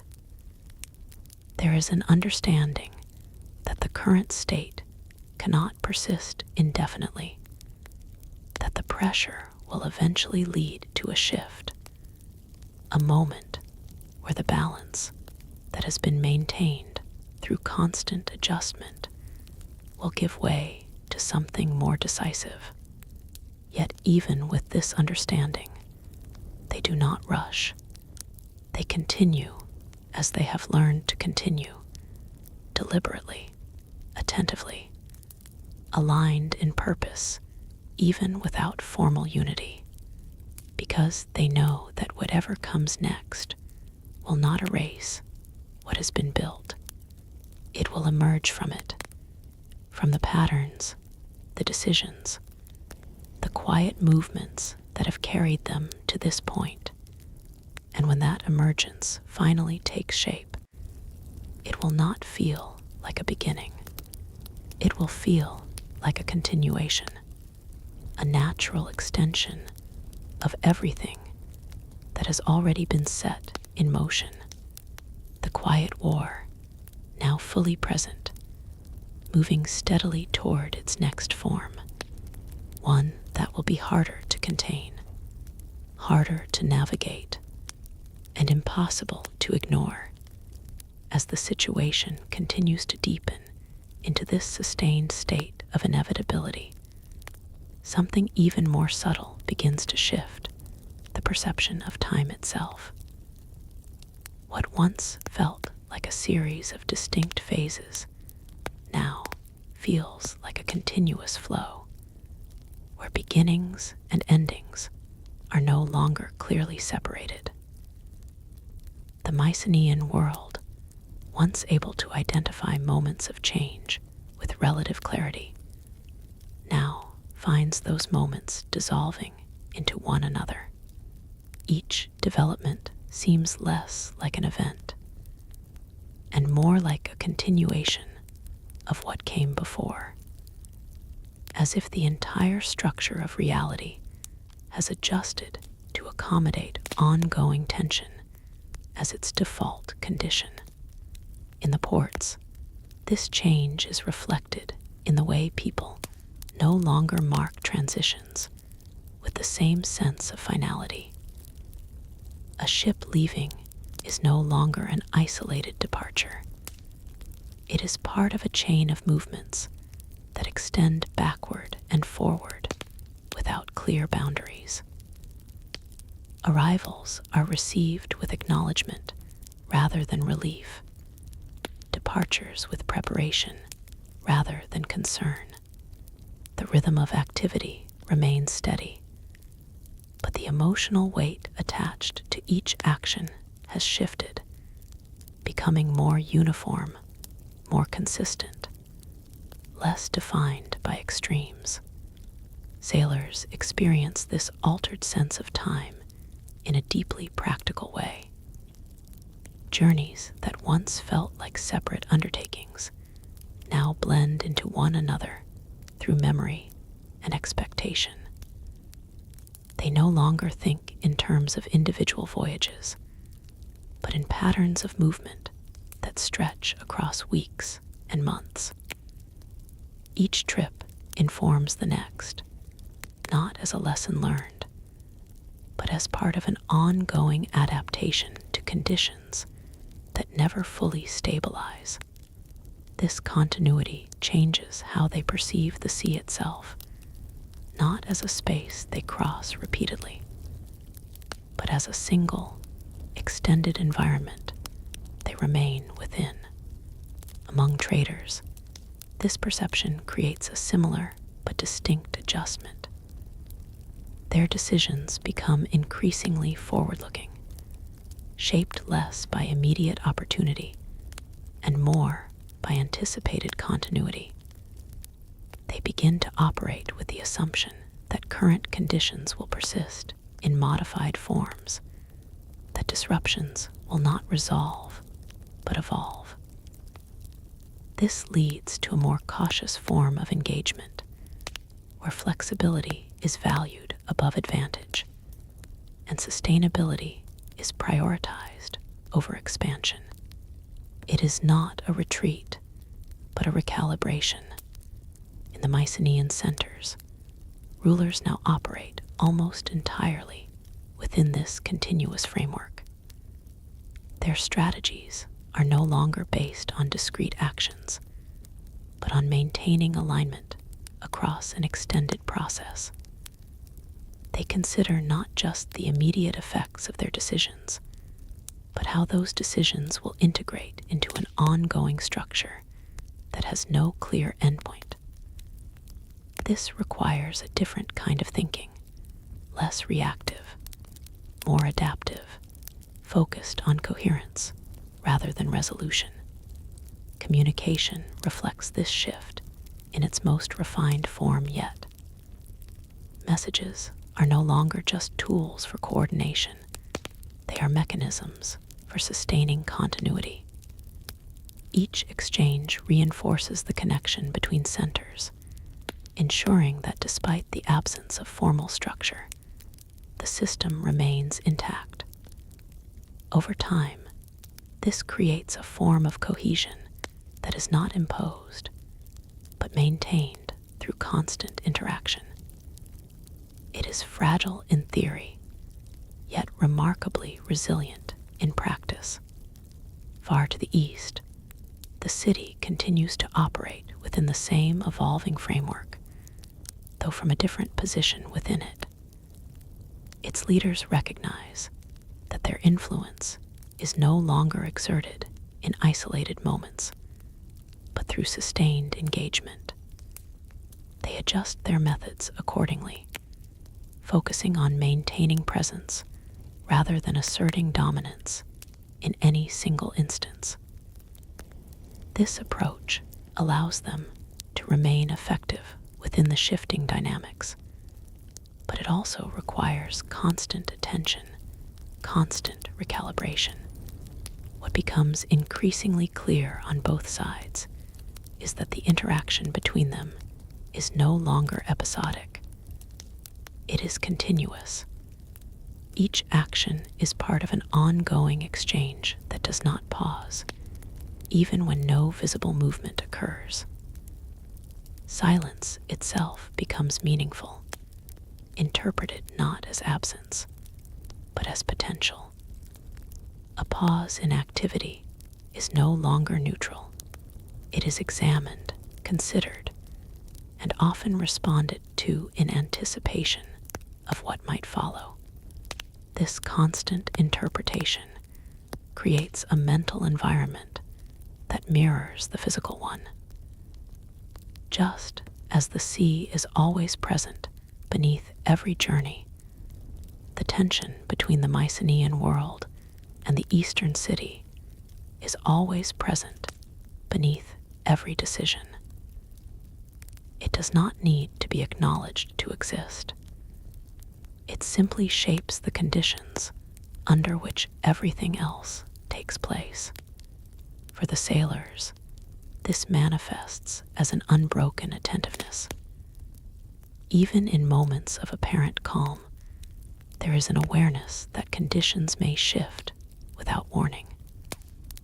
They learn to operate within this expectation, treating stability not as a given, but as a temporary state that must always be maintained through vigilance. This does not create fear, but it does create discipline, a constant readiness that becomes part of their identity. Traders, operating within narrower margins, develop a similar discipline. their focus shifts from maximizing outcomes to preserving continuity. They become more selective, more deliberate, more attuned to the subtle signals that indicate change. In doing so, they ensure their survival within a system that no longer offers predictable stability, only managed uncertainty. Within the Mycenaean leadership, this long-term adaptation leads to a final refinement of understanding. They no longer see the situation as something that began and will end, but as a condition that must be navigated indefinitely. This realization does not bring closure, but it brings clarity. It removes the expectation of resolution and replaces it with the necessity of endurance. The Eastern city reaches the same understanding from its own perspective. Its leaders recognize that their position is not defined by a single advantage, but by their ability to remain responsive within an evolving system. They continue to adjust, to refine, to respond, knowing that the stability they maintain is not static, but continuously produced through effort. And so, both sides continue within this shared condition, a condition that is no longer defined by moments of conflict or peace, but by the constant interaction between them, a structure that exists not because it was designed, but because it has emerged through countless decisions made over time. The sea remains unchanged, as it always has been, but for those who move across it, it is no longer simply a setting. It is the framework within which everything unfolds. Time continues its forward motion, but without clear division. And within that motion, the quiet war no longer feels like something approaching. It feels like something ongoing, something that has already become part of the world's natural order, not beginning, not ending, but continuing. At this stage, even the idea of normal begins to lose its meaning, replaced by a quieter acceptance of constant adaptation. The Mycenaean world no longer measures its situation against what it once was, because that reference point has slowly faded into something almost historical, distant in relevance, even if not in memory. What matters now is not comparison, but continuity. How well each part of the system holds under conditions that never fully settle, never fully stabilize, yet never fully collapse either. In the ports, this shift is visible in the absence of contrast. There are no longer sharp differences between calm and tension, between preparation and response. Everything exists on a single extended spectrum of readiness. Ships are always being prepared, always being checked, always being adjusted for conditions that may or may not change. This constant state of maintenance is no longer seen as extraordinary. It has become the default rhythm of maritime life. Even delays or disruptions are absorbed into this rhythm without breaking it. Sailors, living closest to the unpredictability of the sea, develop an almost intuitive relationship with this continuity. They no longer think in terms of safe or unsafe journeys, but in degrees of adaptability. Each voyage is understood as a variation of the same underlying challenge, moving through a space where conditions are always partially known and partially uncertain. Over time, this perspective removes the sharp edge of surprise, not by eliminating uncertainty, but by integrating it into expectation. Among traders, the same normalization occurs, though expressed through restraint rather than adaptation. Their operations become increasingly shaped by long-term survival rather than immediate gain. Decisions are made with an awareness that any advantage is temporary, that any disruption may persist longer than expected. This leads to a form of disciplined caution that is not reactive, but structural. It defines how they engage with every opportunity, every risk, every negotiation. In the Mycenaean centers, this evolving condition leads to a deeper refinement of governance. Rulers no longer attempt to separate crisis from routine because the boundary between them has become indistinct. Instead, they focus on maintaining coherence within a system that is perpetually active. Their role shifts from managing events to managing flow, ensuring that information, resources, and decisions continue to circulate even as conditions change around them. This requires a different kind of attention, less focused on individual outcomes, more concerned with continuity across time. They begin to evaluate decisions not by their immediate impact, but by how well they sustain the broader system. This perspective reduces the importance of short-term success and elevates the value of long-term stability, even when that stability is imperfect. Communication continues to evolve within this framework. Messages become even more condensed, more precise, carrying layers of meaning that depend on shared understanding rather than explicit explanation. Over time, this creates a communication network that is highly efficient, but also highly dependent on consistency. Any disruption in interpretation could have cascading effects, which is why clarity and alignment become essential priorities. Far to the east, the city mirrors these developments in its own structured way. Its leaders maintain their influence through continuous adjustment, responding to the same evolving conditions with equal precision. They no longer rely on static strategies because the environment no longer supports them.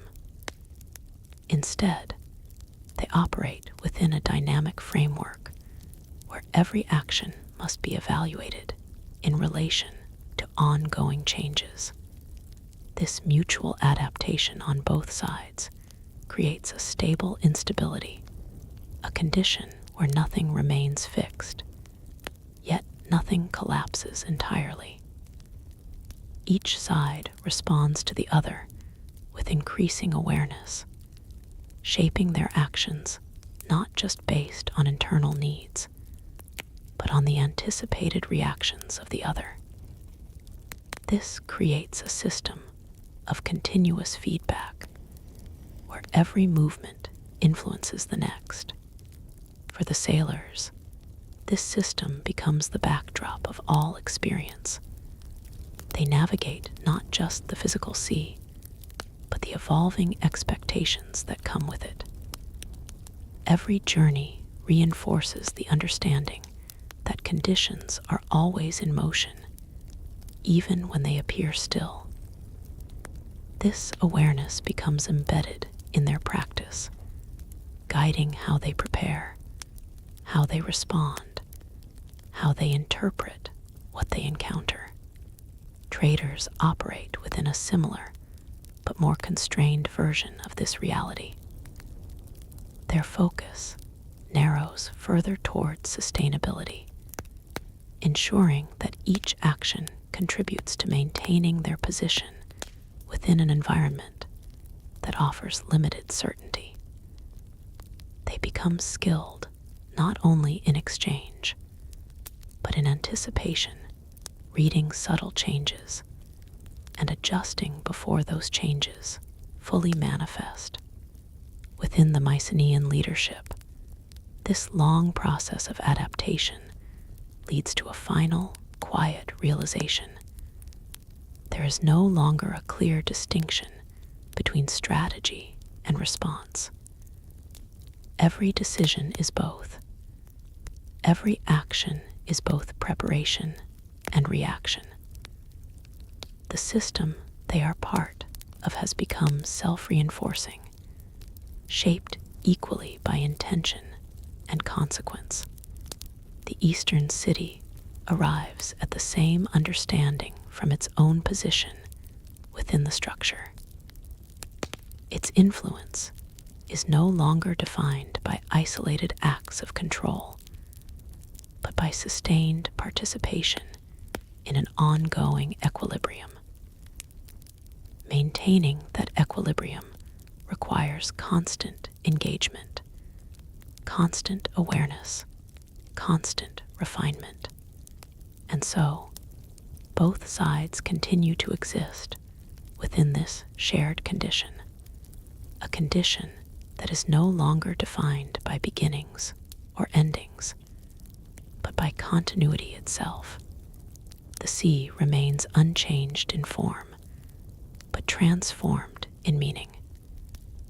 It is no longer just a space between lands, but the medium through which this entire system expresses itself.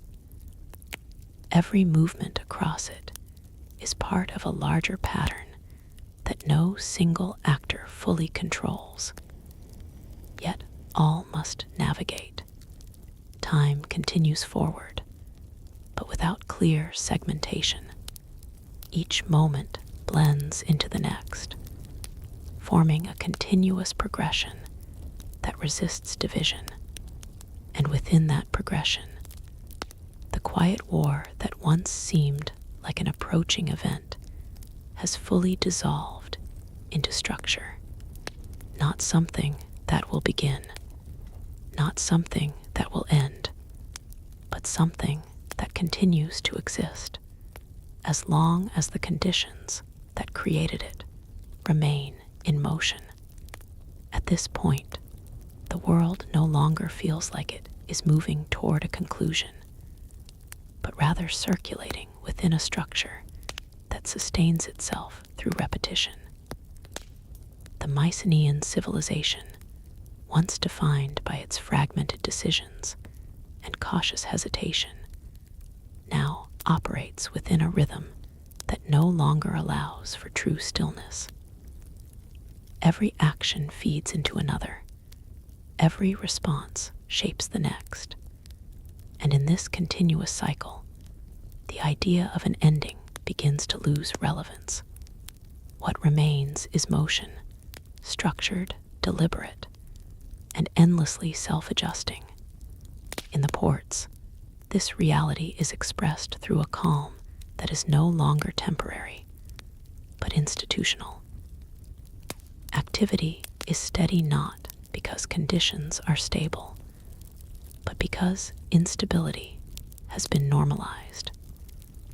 Ships are not prepared for specific events anymore.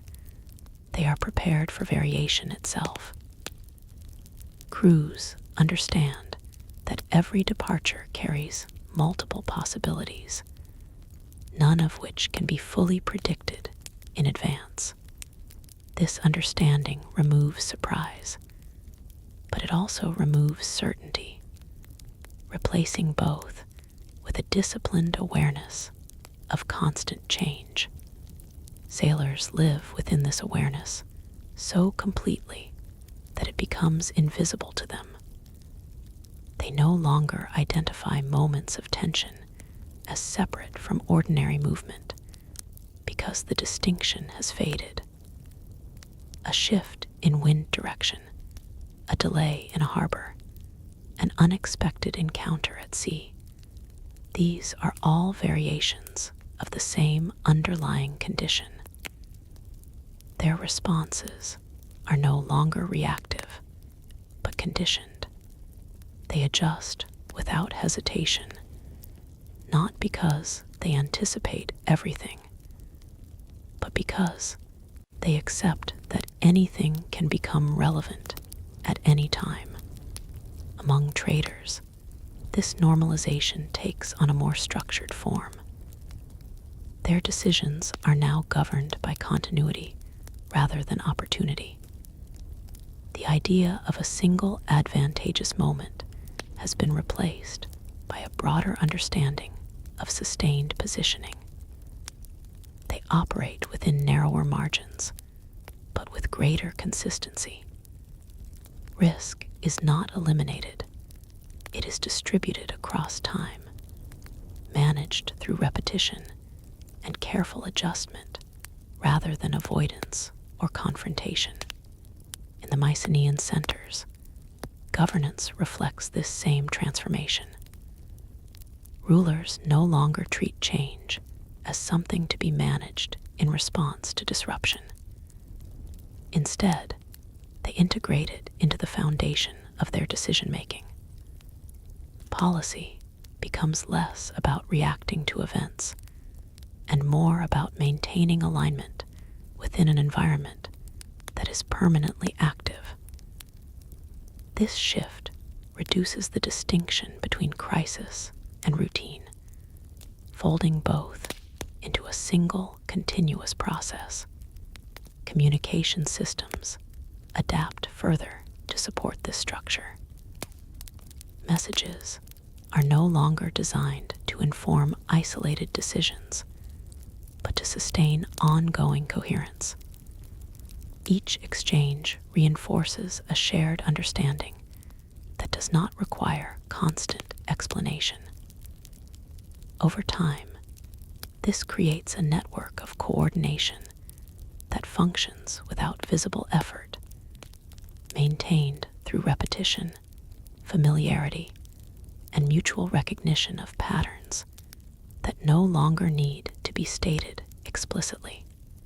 Far to the east, the city continues to operate within the same extended structure, though from a different position of influence.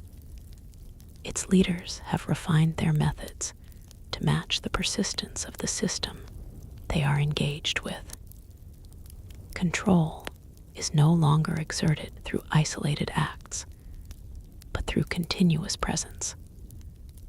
Adjustments are small but constant, ensuring that their influence remains embedded within the flow of movement rather than imposed upon it. This mutual engagement produces a condition that is neither static nor unstable, but persistently adaptive. Each side responds to the other not through isolated decisions, but through sustained adjustment. The result is a system that remains coherent not because it resists change, but because it incorporates it at every level. For sailors, this system defines every aspect of their experience. They move through a space where predictability exists only in patterns, not in outcomes. Their skill lies not in anticipating specific events, but in recognizing the structure within which those events occur. Over time, this recognition becomes instinctive, shaping how they interpret every movement, every encounter, every variation in their environment. Traders experience a similar transformation, though expressed through careful limitation. Their focus is no longer on maximizing advantage, but on maintaining continuity within a shifting landscape. Each transaction is part of a larger sequence that extends beyond immediate perception. Success is measured not by individual gain, but by sustained participation in a system that no longer offers fixed reference points. Within the Mycenaean leadership, this long evolution leads to a final stage of understanding. They no longer view their actions as part of a sequence leading toward resolution. Instead, they recognize that they are operating within a structure that defines its own continuity. Strategy becomes maintenance. Decision becomes adjustment. Every choice is both response and preparation, indistinguishable from the ongoing flow of events. The Eastern city arrives at the same conclusion through its own experience of the system. Its influence persists not through dominance, but through sustained integration within the same continuous process. Every action it takes contributes to maintaining the structure, even as it shapes its direction. And so, both sides remain within this shared condition, a condition defined not by conflict or peace, but by uninterrupted interaction. The sea continues to serve as the medium through which this structure expresses itself, its surface unchanged, its depth holding the complexity of everything that moves across it. It no longer represents distance or separation, but connection and continuity. Time moves forward, but without clear segmentation or resolution. Each moment blends into the next, forming a single extended process that resists closure. And within that process, the Mycenaean world and the Eastern city no longer exist as opposing forces in a traditional sense. They exist as components of the same system, a system that continues not because it was designed to end, but because it has evolved into a state where continuation itself is its defining characteristic.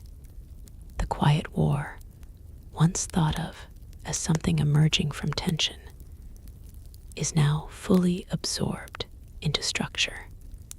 Not a beginning, not an ending, but a permanent condition of interaction, sustained, self-reinforcing, and endlessly unfolding.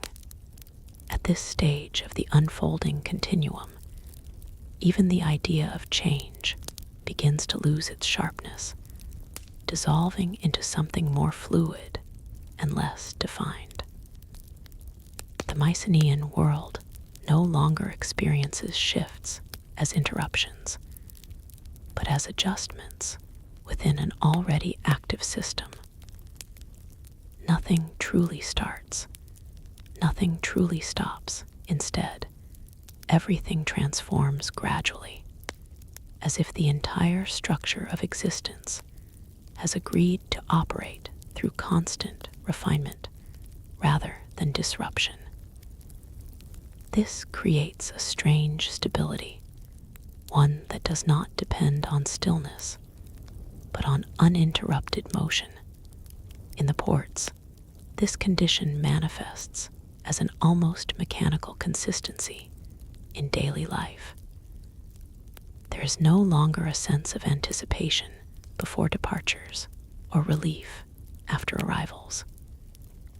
Ships come and go as part of a continuous rhythm that no one questions anymore. The work of loading, repairing, and directing vessels continues without emotional peaks or valleys, guided instead by procedural certainty. Even unexpected changes in scheduling or route are absorbed quickly, becoming part of the system rather than interruptions to it. Sailors, immersed in this environment, have developed a form of perception that blends awareness with adaptation. They no longer distinguish between normal and abnormal conditions in the way they once did. Instead, they interpret every variation as part of an ongoing pattern that must be understood rather than judged. A sudden shift in wind, an unfamiliar ship on the horizon, or a delay at sea are no longer surprises. They are variations within a predictable unpredictability that defines their entire experience. Among traders, this same condition has refined their approach into something highly calibrated. They no longer chase opportunity in the traditional sense, because opportunity itself has become unstable. Instead, they focus on positioning, maintaining access, preserving flexibility, and ensuring continuity across fluctuating circumstances. Their decisions are less about gain and more about endurance, less about expansion and more about preservation within a system that offers no fixed guarantees. In the Mycenaean centers, governance reflects this deep structural adaptation. Rulers no longer operate with the expectation of resolution or resolution-driven outcomes. Instead, they manage continuity as a primary responsibility. Their focus is on sustaining coherence across a system that is constantly shifting, ensuring that no single disruption can break the underlying flow. This requires a form of thinking that is less linear and more integrative, where every decision is evaluated in terms of its contribution to long-term stability rather than immediate effect. Communication continues to evolve within this framework, becoming increasingly compressed, yet more meaningful. Messages carry not just information, but alignment, ensuring that all parts of the system remain synchronized without requiring explicit coordination. Over time, this creates a form of collective awareness that functions almost automatically. It is not centralized, but distributed, maintained through repetition, consistency, and shared interpretation of ongoing conditions. Far to the east, the city operates within the same expanded structure, though from a position that emphasizes precision over distribution. Its leaders continue to refine their control mechanisms, ensuring that influence is maintained through subtle, continuous adjustments rather than overt interventions. They understand that in a system defined by constant interaction, presence itself becomes a form of power. Absence creates gaps. Consistency fills them. This mutual adaptation produces a state that is neither conflict nor cooperation in the traditional sense. It is something more persistent, a structured interaction that sustains itself through balance, that is constantly being recalibrated. Each side responds not to isolated actions, but to patterns of behavior that extend over time. This creates a dynamic in which predictability is not fixed, but continuously reconstructed through engagement. For those who move within this system, sailors, traders, messengers, the experience is one of continuous attentiveness. They operate in an environment where meaning is not assigned after events occur, but extracted in real time as events unfold. This requires a heightened sensitivity to detail, to timing, to subtle variations that may indicate larger shifts within the system. Over time, this sensitivity becomes second nature, embedded in instinct rather than conscious analysis. In the Mycenaean world, this constant adaptation eventually leads to a deeper realization about the nature of their situation. They begin to understand that what they are participating in is not a sequence of events leading toward resolution, but a sustained structure of interaction that defines its own logic. Within this structure, actions do not lead to closure, they lead to further interaction.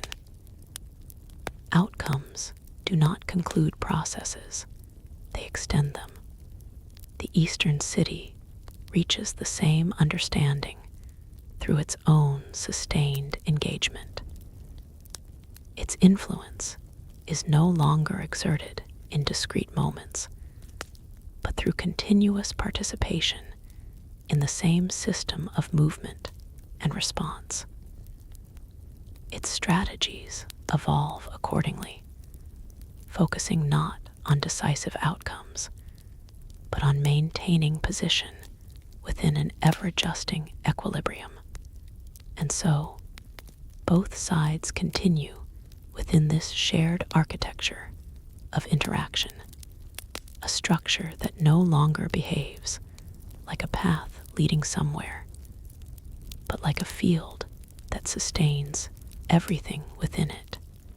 The sea, unchanged in appearance, remains the physical expression of this condition. It does not separate or divide, it connects and carries. Every movement across it is part of the same extended process, regardless of intention or origin. Time continues forward, but its structure is no longer segmented. It flows as a continuous sequence in which each moment is inseparable from the next. Within this flow, the Mycenaean world and the Eastern city no longer stand as opposing endpoints of a conflict. They function instead as interconnected components of a single, ongoing system, a system that persists not because it is unresolved, but because resolution is no longer its defining principle. The quiet war, once imagined as a build-up toward a decisive moment, has fully transformed into something else entirely. Not an event, not a phase, but a sustained condition of existence, continuous, adaptive, and without final boundary. At this point in the unfolding continuum, even the language used to describe the situation begins to lose its traditional anchors. Words like beginning, end, conflict, and resolution no longer carry the same precision they once did. The Mycenaean world, along with its Eastern counterpart, exists within a condition that has outgrown those categories. What remains is not a story moving toward conclusion, but a structure sustaining itself through constant interaction. Every movement, every decision, every hesitation now belongs to this structure without exception. In the ports, the rhythm of activity has become so consistent that it is no longer perceived as rhythm at all. It is simply the way things are. Ships arrive, are serviced, and depart in patterns that feel neither repetitive nor novel, but continuous. the distinction between preparation and execution has blurred so completely that both are now part of a single, uninterrupted process.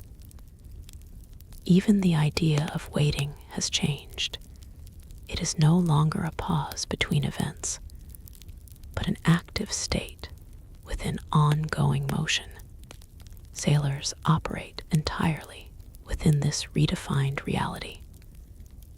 Their perception of the sea has evolved beyond surface conditions into an understanding of underlying continuity.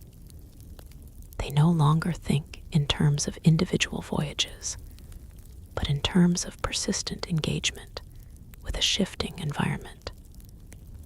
Every journey is both familiar and new because the conditions are never identical, yet never fully separate from what came before.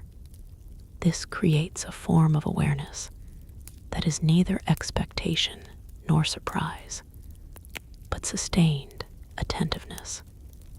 Among traders, the same transformation has reached its most refined expression. Their activities are now governed by long-range continuity rather than immediate calculation. Each decision is part of an extended chain of adjustments, where the goal is not to maximize advantage at a single point, but to ensure stability across many.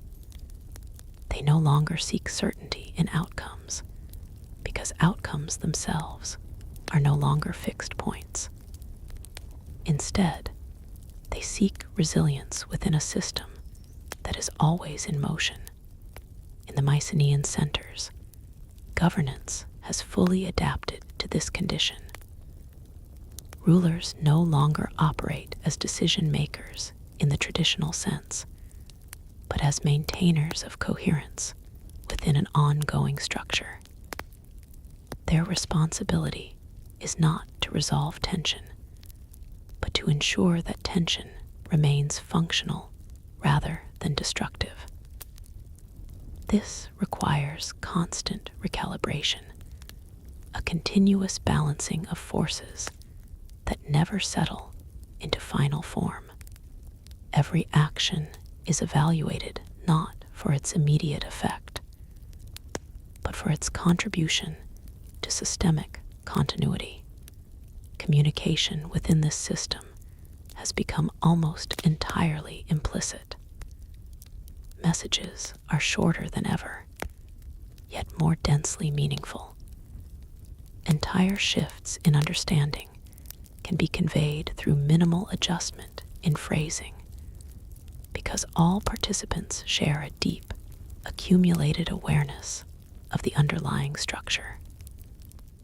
Over time, this creates a form of coordination that does not rely on instruction, but on recognition. Each part of the system responds not to commands, but to patterns it has learned to interpret instinctively. Far to the east, the city continues to operate within the same expanded framework, though its methods remain distinct in their precision. Its leaders maintain influence not by altering the system, but by remaining consistently embedded within it. Their adjustments are subtle, often imperceptible in isolation, but collectively significant over time. They understand that in a condition defined by continuity, presence itself becomes the most effective form of control. This mutual existence produces a structure that is neither symmetrical nor hierarchical, but interdependent. Each side shapes the conditions within which the other operates, not through direct confrontation, but through continuous adjustment. The result is a dynamic equilibrium that is constantly shifting, yet never dissolving. It persists not because it is stable, but because it is always being stabilized. For those who move within this system, the experience is one of constant engagement without resolution. Sailors, traders, and messengers alike operate in an environment where every action is part of a larger, ongoing process. There is no clear separation between participation and observation, because to exist within this system is to be continuously involved in its unfolding. Awareness becomes less about interpreting change and more about remaining aligned with it. Within the Mycenaean worldview, this leads to a final refinement of understanding. The idea that events lead to outcomes is replaced entirely by the recognition that events are simply expressions of a continuous field of interaction. Nothing begins in isolation, and nothing concludes in isolation. Every moment is both consequence and cause, embedded within a structure that does not progress toward an endpoint, but maintains itself through perpetual adjustment. The Eastern city arrives at the same understanding through its sustained engagement. Its strategies evolve to reflect this reality, focusing not on disruption or dominance, but on integration within the ongoing system. Influence is no longer measured in terms of singular achievements, but in the ability to remain consistently effective across shifting conditions. And so, both sides continue within this shared architecture of existence, a structure that no longer behaves like a sequence of events, but like a continuous field of interaction in which all actions are interconnected. The sea remains unchanged in form, but fully transformed in meaning. It is no longer a boundary or a passage, but the medium through which this entire system expresses itself. Every movement across it is part of the same ongoing process, regardless of origin or intent.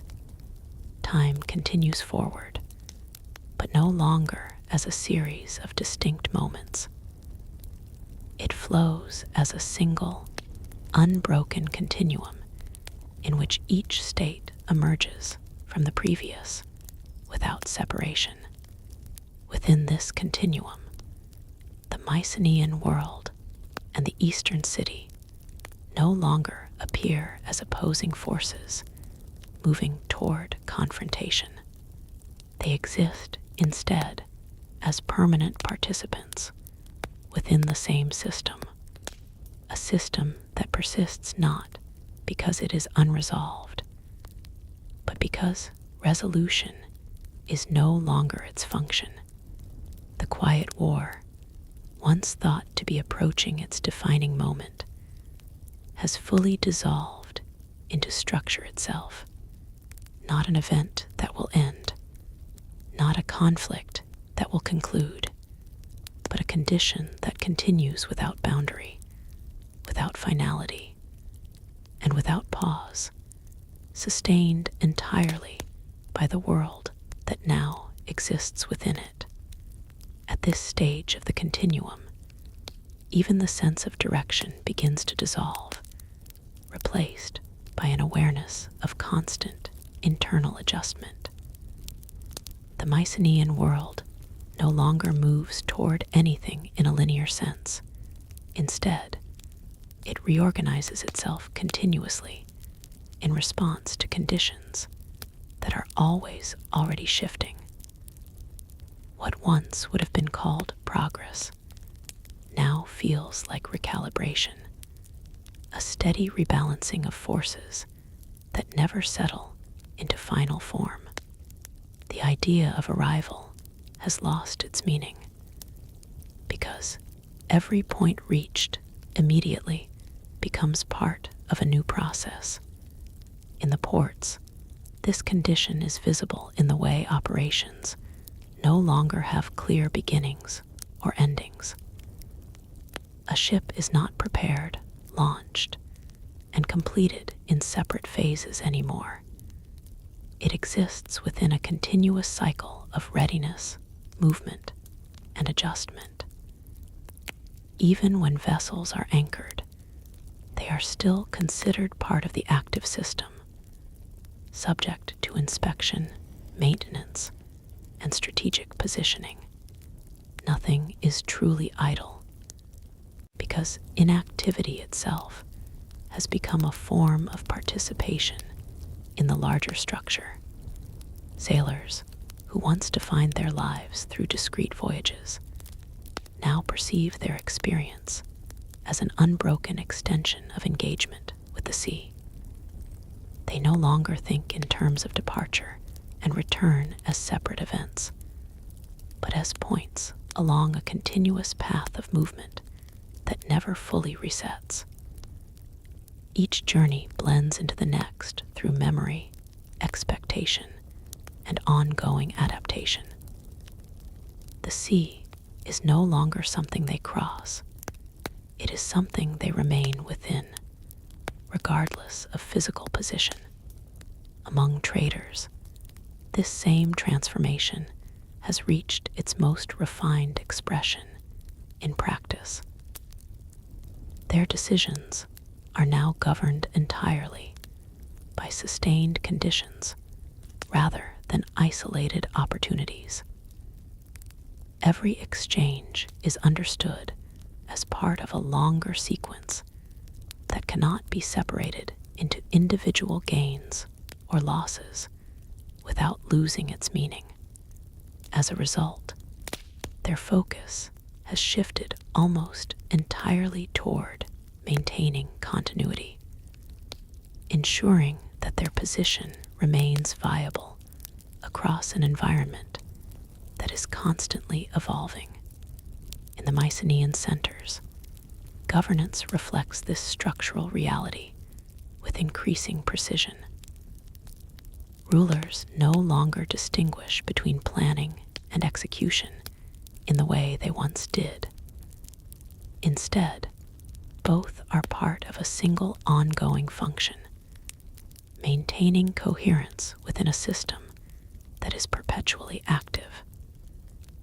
Decisions are made not as endpoints, but as adjustments within a continuous flow.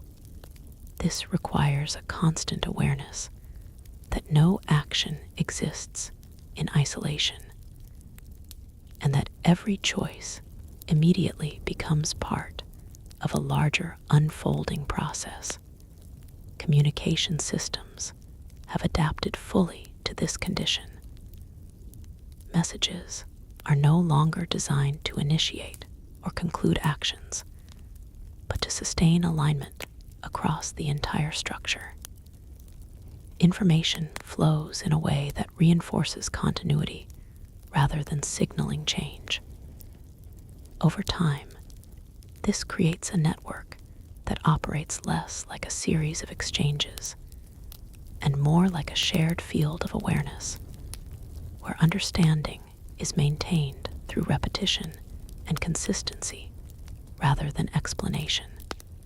Far to the east, the city continues to function within the same overarching system, though its methods remain distinct in their precision and discipline. Its influence is no longer exerted through identifiable actions, but through continuous presence within the structure itself. Adjustments are made so frequently and so subtly that they no longer appear as interventions, but as natural components of the system's ongoing behavior. This creates a form of control that is invisible when isolated, yet unmistakable in aggregate. This mutual existence between the Mycenaean world and the eastern city has now fully transitioned into a condition of sustained interdependence. Neither side can be understood independently of the other, because each defines the boundaries within which the other operates. Their actions are no longer reactions in a traditional sense, but continuous responses to a shared and evolving environment. This environment is not static, but neither is it chaotic.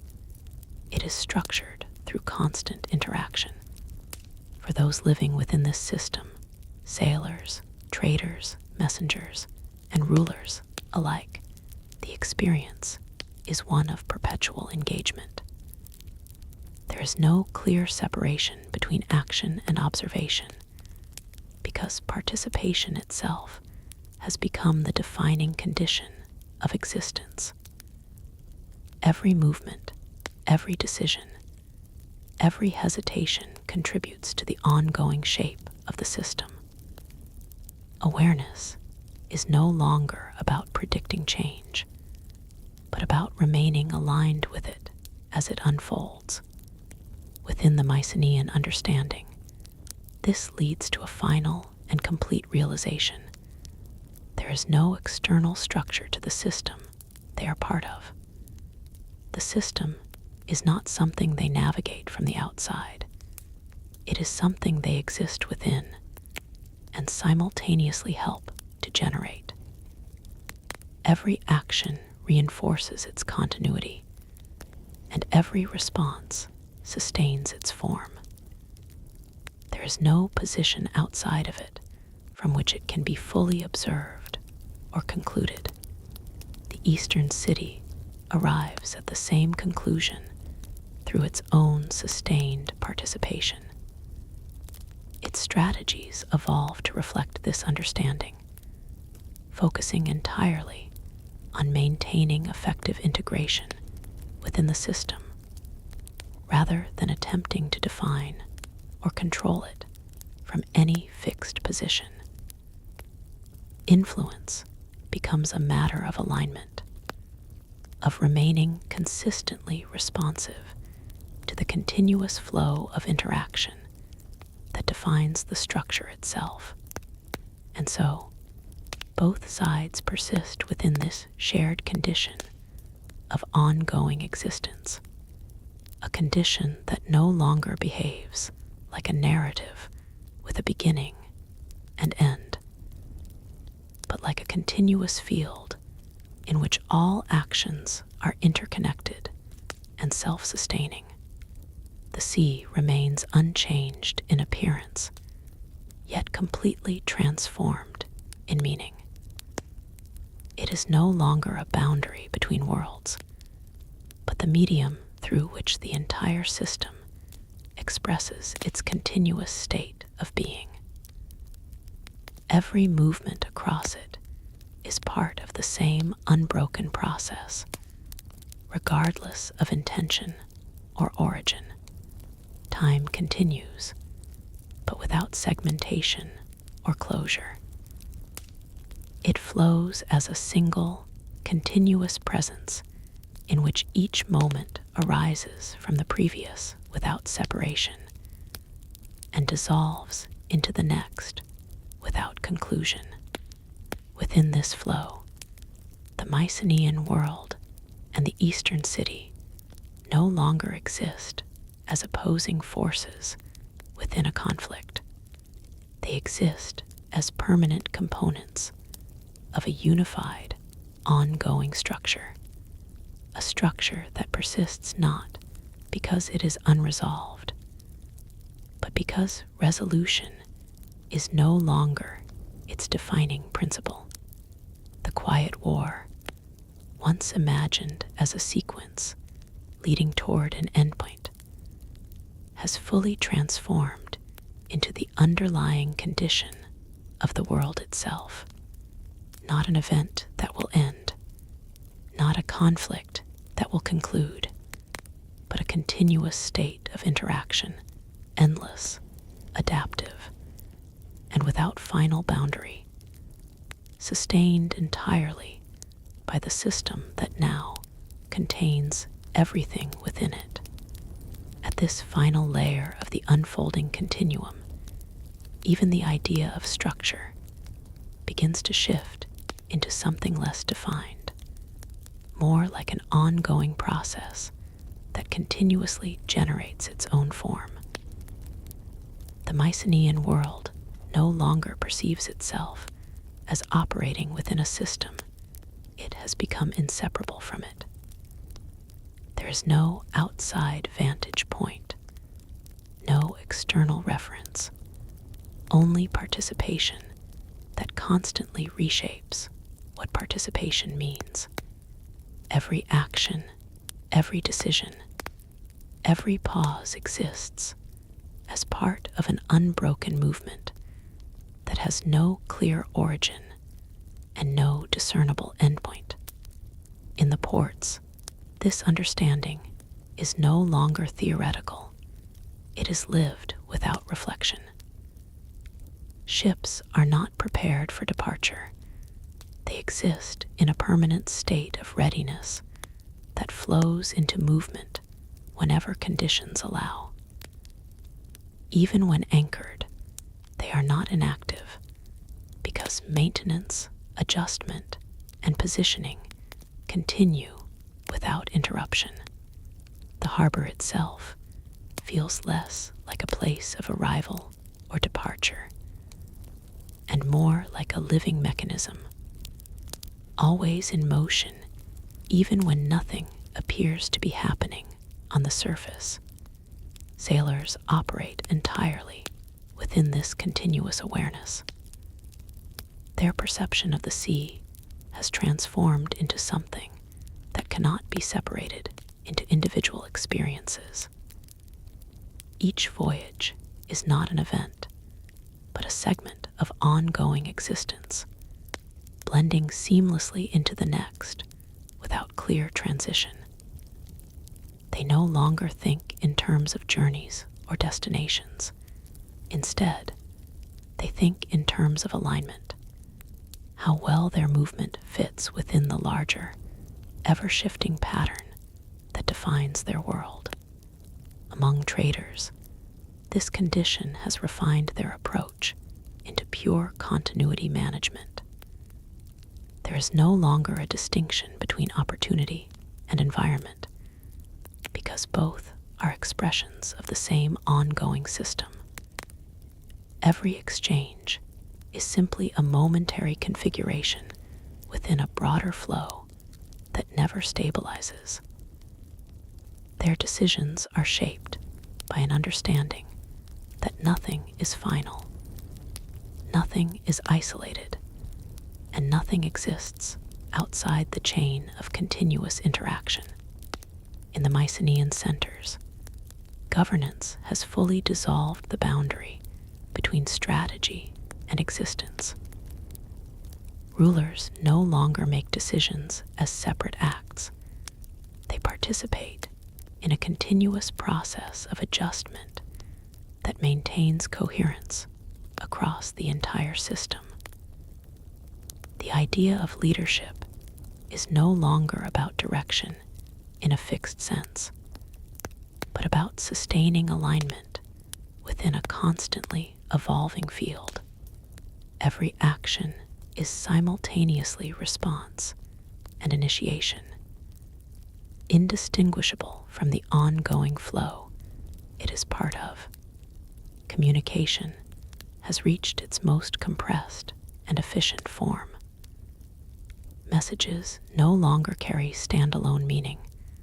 They function as adjustments within a shared awareness that already contains the context.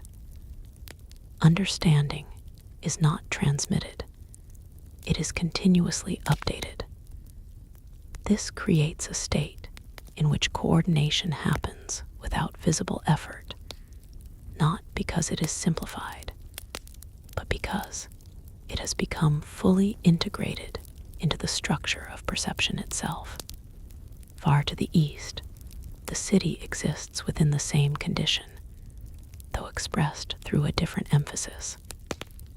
Its influence is no longer applied outwardly, but maintained internally. Through through constant calibration of its position within the shared system.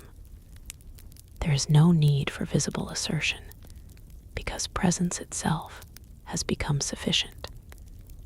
Every adjustment is both subtle and total, affecting the system not through force, but through continuous participation in its equilibrium. At this stage, the relationship between the two sides is no longer recognizable as opposition. There is no boundary where one begins and the other ends in a meaningful sense.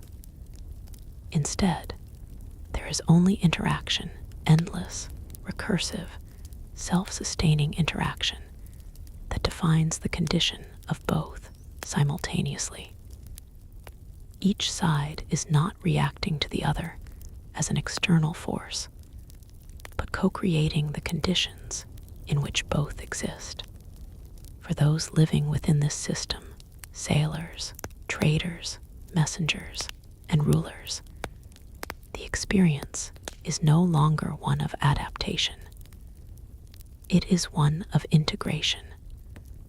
There is no moment of stepping outside the flow to observe it, because observation itself is part of the flow. Awareness is not separate from participation. It is the mechanism through which participation is maintained. Within the Mycenaean understanding, this leads to the final dissolution of distinction between cause and effect. Every action is both origin and consequence. Every response, both initiation and continuation. Nothing can be isolated without losing its meaning, because meaning itself exists only within the continuous movement of the system. There is no longer a sequence to events, only a persistent unfolding that cannot be divided without distortion. The Eastern city reaches the same realization through its sustained existence within the same structure. Its strategies no longer aim at outcomes, but at maintaining equilibrium within an ever-changing field. Influence is no longer directional. It is relational, existing only through continuous adjustment and presence. And so, both exist not as separate entities within a system, but as expressions of the system itself, a system that is no longer a framework surrounding events, but the ongoing process through which events become possible at all. The sea, once a boundary between worlds, is now indistinguishable from the world it once divided. It is not a surface over which history moves, but the medium through which continuity expresses itself. Every motion across it is not passage, but participation in the same unbroken field. Time, too, has ceased to function as a sequence. It no longer divides experience into before and after. Instead, it exists as continuous presence, an unfolding without segmentation, without interruption, without conclusion. Within this presence, the Mycenaean world and the Eastern city are no longer participants in a conflict, nor components of a system. They are the system, and the system is not something that progresses toward resolution. It is something that exists only through continuous becoming. The Quiet War, once imagined as an unfolding story, has fully dissolved into this condition. Not a beginning that leads somewhere, not an ending that resolves anything, but a permanent, self-sustaining reality, endless, inseparable, and complete in its ongoing motion. At this final threshold, before the conclusion, the sense of world itself begins to feel less like a place and more like an ongoing condition that cannot be stepped out of. The Mycenaean civilization no longer perceives itself as moving through events, but as being continuously formed by them. Nothing stands apart anymore, not action, not reaction, not even observation. Everything is part of a single, uninterrupted unfolding that carries its own logic without needing explanation or direction from outside. In the ports, this has become the most natural state of existence. There is no longer any distinction between preparation, movement, and maintenance, because all three occur simultaneously within the same flow of activity. Ships are never truly idle, even when they appear still. Crews shift between tasks without transition, as if every role is simply a variation of the same continuous function. The harbor itself feels less like infrastructure and more like a living system that never stops adjusting itself to its own internal rhythm. Sailors, shaped entirely by this environment, have reached a point where experience and awareness are indistinguishable. They no longer remember voyages as separate events, but as extensions of a single ongoing motion that defines their entire existence. The sea is not something they travel across anymore. It is something they participate in, a medium that continuously reorganizes itself around their presence. Every wave, every wind shift, every distant silhouette becomes part of a shared language that requires no translation. Among traders, the same condition has refined their perception into pure continuity management. They no longer evaluate situations as isolated opportunities or risks. Instead, everything is understood as a temporary configuration within a larger, ever-changing system. Value is no longer fixed in moments. It is distributed across time, constantly reshaped by interaction. Their decisions are not reactions to change, but adjustments within change itself, maintaining stability not by resisting movement, but by moving with it. In the Mycenaean centers, governance has reached a level where leadership is no longer distinguishable from participation in the system. Rulers do not stand above decisions. They exist within the same continuous process that produces those decisions. Authority is not expressed through command, but through alignment, ensuring that every part of the system remains in coherence with every other part. Even hesitation, once a sign of uncertainty, has become a functional element within the larger flow, contributing to balance rather than disruption.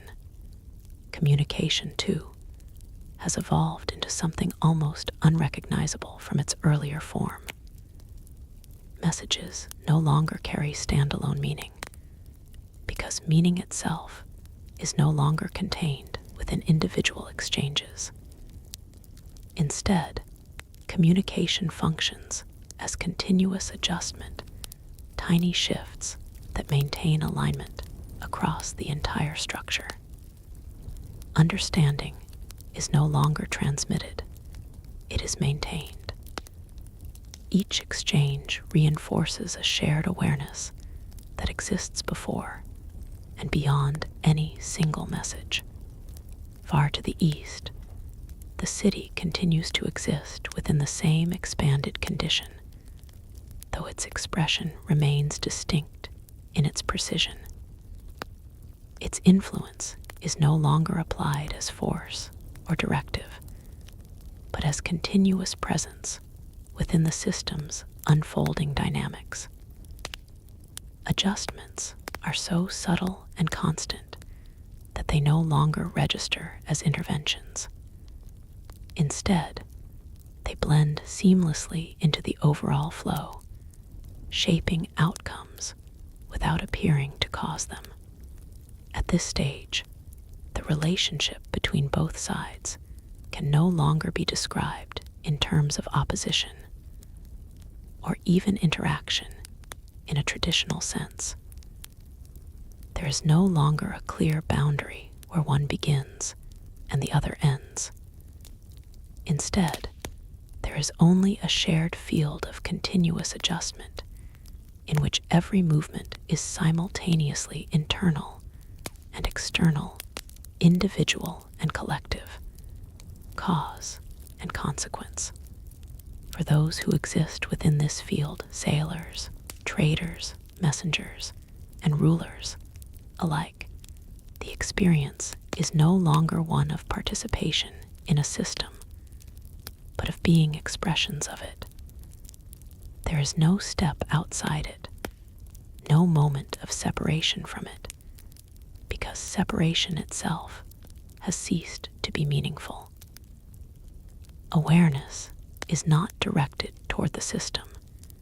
It is part of how the system continues to exist.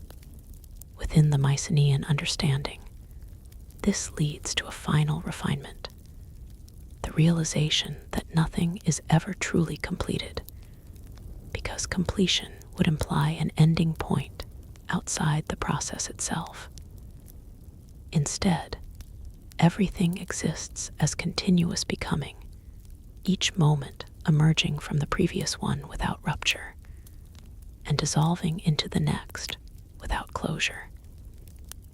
Time is no longer a sequence, but a flow without segmentation, carrying everything within it without distinction. The Eastern city reaches the same understanding through its sustained presence within the same condition. Its strategies, its adjustments, its influence, all of it becomes part of the same continuous structure that defines existence on both sides. There is no longer any meaningful difference between acting and being acted upon, because both are expressions of the same ongoing movement. And so, the entire system continues not as a story, not as a conflict, and not as a progression toward resolution, but as a single, continuous state of existence in which every element is permanently engaged in maintaining the whole. The sea remains unchanged in appearance, but fully transformed in meaning. It is no longer a boundary, nor a path, nor even a space. It is the medium of continuity itself, through which everything moves without ever truly arriving or departing. Time, too, has dissolved its structure. There is no longer before or after, only ongoing presence that contains all variation within itself. And within this presence, the Mycenaean world and the Eastern city remain inseparable, not as opposing forces, but as expressions of the same enduring condition, a condition that no longer leads anywhere, because it is already everything it can ever be. In the final layer of this long unfolding continuum, even the idea of finality begins to lose meaning, because nothing here truly ends. Everything simply continues in another form of the same motion. The Mycenaean world no longer exists as a collection of decisions, events, or reactions, but as a persistent state of coordinated existence where every element is always already in motion. What once felt like history has now become structure, and what once felt like structure has dissolved into ongoing presence without boundary or conclusion. In the ports, there is no longer any sense of waiting for something to happen, because waiting itself has been absorbed into continuous activity. Ships are neither arriving nor departing in the traditional sense. They are simply shifting positions within a living network of movement that never pauses. The harbor is no longer a place of transition, but a constant field of adjustment, where every vessel, every rope, every movement is part of an unbroken cycle that maintains itself without interruption. Sailors, fully immersed in this condition, no longer perceive their lives as sequences of voyages. Instead, they exist within a single, continuous experience of motion across the sea.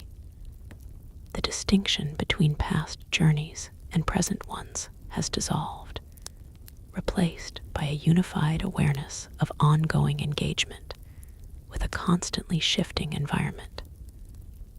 The sea is no longer something external they traverse. It is the very medium through which their existence unfolds, without separation or pause. Among traders, all notions of isolated gain or loss have completely disappeared. Value is no longer attached to individual transactions, but is understood as a fluid condition that exists across time without fixed points.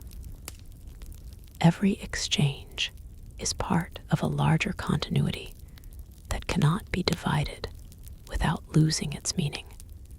Their actions are no longer strategic in a traditional sense, but are instead adaptive expressions of maintaining balance within a system that never stabilizes, yet never collapses.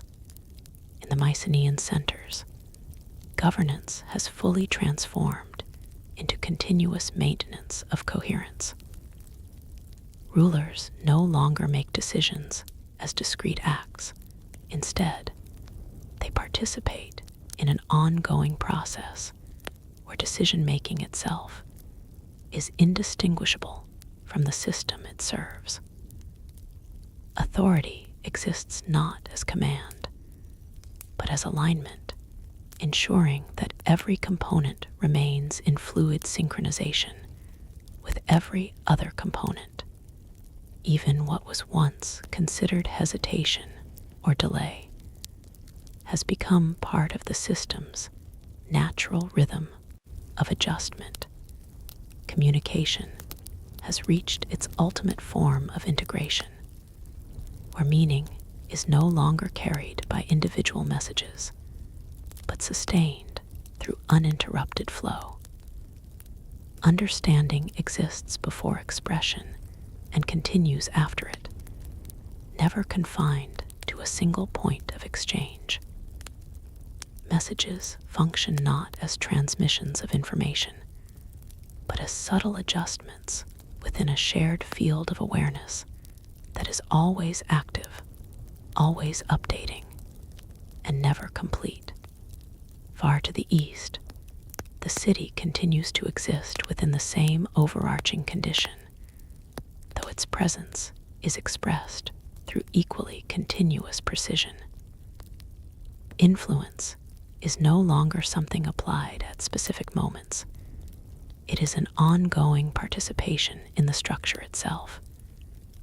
Every adjustment is both minimal and total, affecting the system not by force, but by alignment, maintaining equilibrium through constant, almost imperceptible calibration. At this stage, there is no longer any meaningful distinction between the two sides. The Mycenaean world and the Eastern city are no longer separate entities interacting across distance. They are interwoven expressions of the same continuous system. Every movement on one side is already reflected in the other, not as reaction, but as shared unfolding. The idea of opposition has dissolved entirely, replaced by a unified field of ongoing interaction without external reference. For all those who exist within this condition, sailors, traders, messengers, rulers, there is no longer an experience of entering or leaving the system. There is only participation in something that was never separate from them in the first place. Awareness is no longer directed toward the system. It is the system becoming aware of itself through continuous expression. Within the Mycenaean understanding, even the concept of time has lost its linear structure. There is no progression from beginning to end, no accumulation of events leading toward resolution. Instead, there is only continuous emergence, where every moment is both origin and continuation of every other moment. Nothing concludes, because nothing is ever fully separate enough to conclude. The Eastern city reaches the same understanding, not through declaration, but through sustained existence within the same unbroken condition. Its strategies, its adjustments, its presence, all of it becomes indistinguishable from the flow of the system itself. Control is no longer about direction, but about participation in the continuous shaping of equilibrium. And so, what remains is not a war, not a story, not even a structure in the traditional sense, but a single, uninterrupted state of being. A condition in which every element exists only through its relation to every other element, and where that relation is never fixed, never completed, never resolved. The sea remains, but it is no longer a boundary or a medium. It is the expression of continuity itself. The horizon no longer divides space. It simply marks the infinite extension of the same unbroken presence. Time no longer moves forward or backward. It simply is, without segmentation, without direction, without end. And within this continuous state, the Mycenaean world and the Eastern city do not conclude, because there is nothing left to conclude. They remain endlessly, inseparably, and completely within the same ongoing reality that has no beginning and no final end, only continuation without interruption.